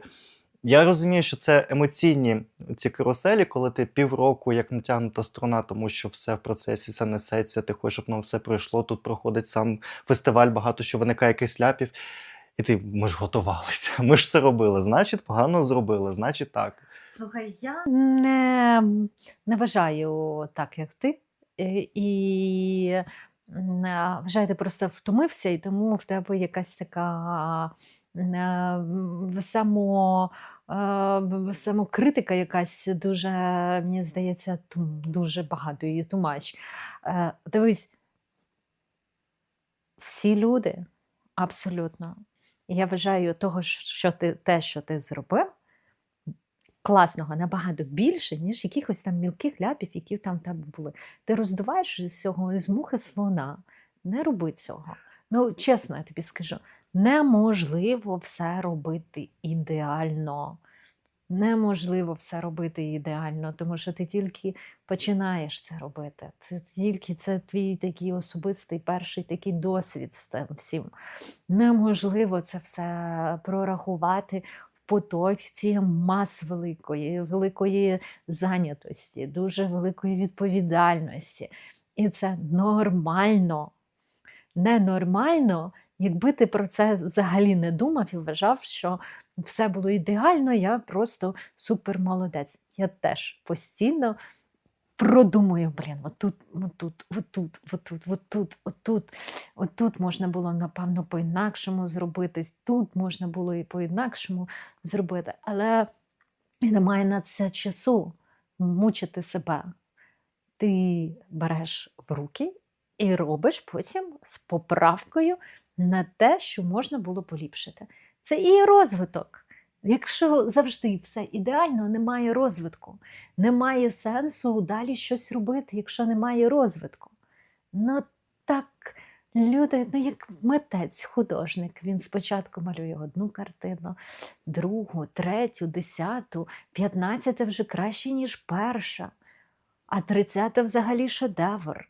Потім один шедевр, другий, третій, 10, потім тобі це набридає, ти робиш інший стиль взагалі всього. І починаються інші ляпи в тому стилі, проби якісь і так далі, і так далі. Це розвиток. Так і має бути. От було б дуже погано, якби ти все провів і сказав, я супер молодець, краще не буває. Оце проблема.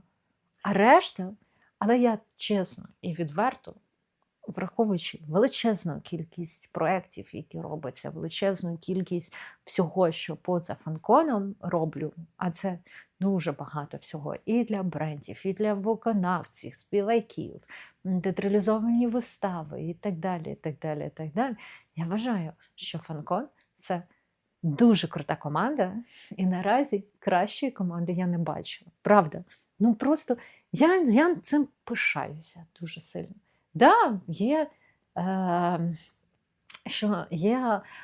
моменти, нюанси, які хочеться поліпшити. І ми ростемо, і їх поліпшуємо крок за кроком, степ бай степ. І це круто. І це круто. І круто, коли відвідувачі бачать цей ріст. Круто, коли вони оцінюють перший, другий, третій був класніше, четвертий буде ще краще. А я думаю, боже, ще четвертий ще буде краще. Скільки це треба роботи провести, щоб він ще був кращий, і він буде кращий. Але знайдуться ще інші якісь вузькі місця, де треба буде пофіксити їх, і нас захейтять, і нам про це обов'язково скажуть. І прекрасно, що про це говорять. Ми хоч бачимо, де хто і що люди постять, про це говорять. Ми такі, ага, тут така ми не знали, що там хтось зміг без квитка пройти. Ага, все запам'ятали. Тепер такого на наступний раз він не будемо ретельніше за цим дивитись. Там, і так далі. Це розвиток. І коли в мене вся команда починає там вигадувати якісь оці потім мучити себе, ненавиджу дуже цього. Тому що давайте дивитися, ми знаємо чітко, що де відбулося. Що ми не знаємо, нам про це сказали. Ми це зафіксували, записали і будемо намагатися зробити максимально краще на наступний раз. Але я дивлюся, порівнюю наш фестиваль з фестивалями, які відбуваються в Європі. Я бачу у всій самій Польщі, так кругом. І я розумію, що ми молодці. Я бачу відгуки гостей, які приїжджають до нас за кордону. І вони вражені організацією. Вони кажуть, обалдеть, в нас такого немає, у вас війна, і ви таке все робите. Я вдячна всім учасникам, всім косплеєрам, всім відвідувачам, тому що це таке свято, яке робиться. Воно настільки виснажує нас емоційно і фізично, і настільки ж наповнює нас. Коли ти бачиш ці огляди в соцмережах, коли ти бачиш ці відгуки задоволених людей, то варте тих 2 днів, розумієш, це тої роботи, тої емоцій, які закарбуються на все життя у людини. Це точно. А ще давай з тобою зробимо такий висновок коротенький, тому що ми сьогодні в розмові пройшлися по всім аспектам створення свята, до яких ти долучалася, івентів, до яких ти долучалася. От якщо за кадром на екрані дивиться людина, яка хотіла б почати свою долю саме створення цих свят, от бути продюсеркою, продюсером або там режисеркою, режисером, які основну пораду або головну пораду ти могла б дати, щоб людина, згідно цієї поради, для себе зрозуміла, наскільки їй дотична ця професія і чи готова вона йти цим шляхом? Порада, настанова, якось так. Якщо ви не любите людей, то вам немає що робити в цій професії. Відверто скажу. Знаєте ж, звісно, люди нестерпні, їх величезна кількість, і кожен сам по собі разом. Але якщо ви не готові любити їх такими і сприймати такими, які вони є, якщо ви не готові, якщо вам потрібно просто самостверджуватись на локації, бути босом, це не ваша професія. Абсолютно. Тут інші вайби, інші цілі. У вас це має бути, знаєш, от як музиканти кажуть, я не можу не співати, бо не можу. Я не можу не писати, бо не можу. Якщо ви не можете це створювати, якщо вам тягне, вам хочеться, це ваше. Якщо ви готові до виснажливих робіт, це дійсно виснажливо, прям дуже виснажливо. Я вся сива, фарбуюся. Це виснажливо. Пропускати через себе велику кількість людей, величезну. І навчатися у них, навчатися у своїх підрядників, цікавитись, максимально багато всього читати, цікавитись максимально взагалі процесами, тому що ми не просто керуємо чимось, ми маємо цікавитися, а як воно взагалі відбувається. Який процес, які там є складності, які там є технології, а що це, з чим я працюю. Дивитися ширше, уявляти. Людина без образного мислення не може бути продюсером чи режисером. Не може. Це має бути широкий, образний погляд на все. Коли ти дивишся на локацію, у тебе в голові вже картинки, як воно відбувається, розумієш? Такий шутінг-лист вже, розумієш? Того, а як воно може бути тут. А я уявляю, а як як воно взагалі в цілому буде проходити. І основне – це все прописувати і документувати. Таблички. Я дуже люблю фанкон за те, що в нас є величезний свій гайд і статут. Що таке фанкон? Там щось понад 30 листів тексту про те, що таке фанкон. Це щось неймовірне. Взагалі, які цінності цього фестивалю, що туди закладено, які комунікації, який стиль тих комунікацій, навіть кольори прописані, все. І ти відкриваєш, і ти розумієш, кожен, хто бере цей папірець, команда, яка його читає, вона розуміє, про що це. От. І для організатора важливо прописувати для себе, а що ти створюєш, що ти хочеш, яка його мета, яка його додана вартість, цінність цього всього, яка ідея, що це все приносить корисного для людей. Коли ти прописуєш і ти розумієш, що воно натягнуте дуже сильно, просто натягнув сам словами, а воно не взлетить. Але коли ти розумієш, що то, що ти робиш, і те, що прописано, воно однаково, це буде успіх. Ну і команду підібрати, яка буде в резонансі з тобою і тебе підсилювати. Коли в тебе щось несеться критичне, в тебе команда з гумором до цього всього ставиться, і немає такого, що всі прям в ужасі, в аду, і це все підсилюється загальною панікою. Та в нас є кому панікувати, що команда що панікувала. Це все, це такий цікавий процес. Для початківців максимально цікавитися усім. Максимально себе розвивати. Максимально, якщо ви щось готуєте, поцікавтесь глибоко, пошукайте, що це таке. Пошукайте подібні івенти. Тому що багато вже всього створюється. Щось унікальне створити дуже важко. Це завжди якась похідна якась чогось. Все рівно, беручи якусь ідею, ти її створюєш, але нам буде вже унікально, тому що ти додаєш свого авторського. Вона може змінитися дуже кардинально. І якщо сказати, що фанкон і раніше Комік-кон Ukraine – це, по суті, похідний від уже існуючих конвенцій, які відбувалися в Європі, то фанкон вже змінений. Він не ідентичний, як Комік-кон. Він вже має якісь свої основні цінності, які закладаються в фундамент цього фестивалю, про які ти зазначала. Тому це взяти, напевно, одну ідею, але пропустити через своє. От в фанконі це є будувати свої герої, свій кінематограф, свої ігри, свої настолки, своя література, свої комікси, як то Шевченко казав, чужому навчайся, свого не цурайся. Це все є.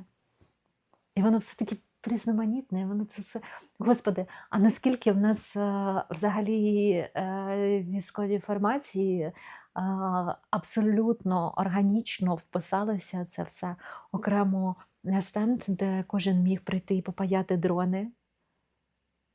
Ти був там? Це взагалі просто, я заходжу, там всі сидять і паяють, розумієш, а потім літають. Ми натягували ту сітку, не розуміли, як то буде відбуватися, а вони там абсолютно, вони там, Світланка, заходь, і вони там сидять, всі паяють. Боже, це так, я не можу, це так класно, і черга паяти, ті дрони стоїть, розумієш, і воно, і всі якісь світлі такі, знаєш, з такими якимось емоціями, які надихають, і ти розумієш, що майбутнє буде крутим. От, знаєш, ти, заходиш новини, зайшов на фанкон, побув, і тобі не хочеться новини відкривати, нічого, дивитися, ні читати, нічого, тому що ти хочеш зберегти цю емоцію надалі. Життя. От, знаєш, емоція життя. Коли люди щось планують, проявляють творчість, реалізують себе. В цьому моменті вони щасливі. від того, що відбувається, від того, з ким вони знаходяться в території, яка їм комфортна, з людьми, яких розуміє їхню творчість, де вони можуть отримати фідбек, де вони можуть бути вільнішими, не зашореними якимись моментами, подіями. Вони просто тут і зараз вільні в своїх емоціях і в своїх радощах. Ось так можна назвати цей простір. Абсолютно. Слухай, ще одні враження, знаєш, від 26-го року в цю нашу копілочку. А пам'ятаєш перший візуал фанкону? Так. Там, де автомат з іграшками, Так, які так, ти витягуєш такі. І там така свинка була, копілочка така, окремо ще.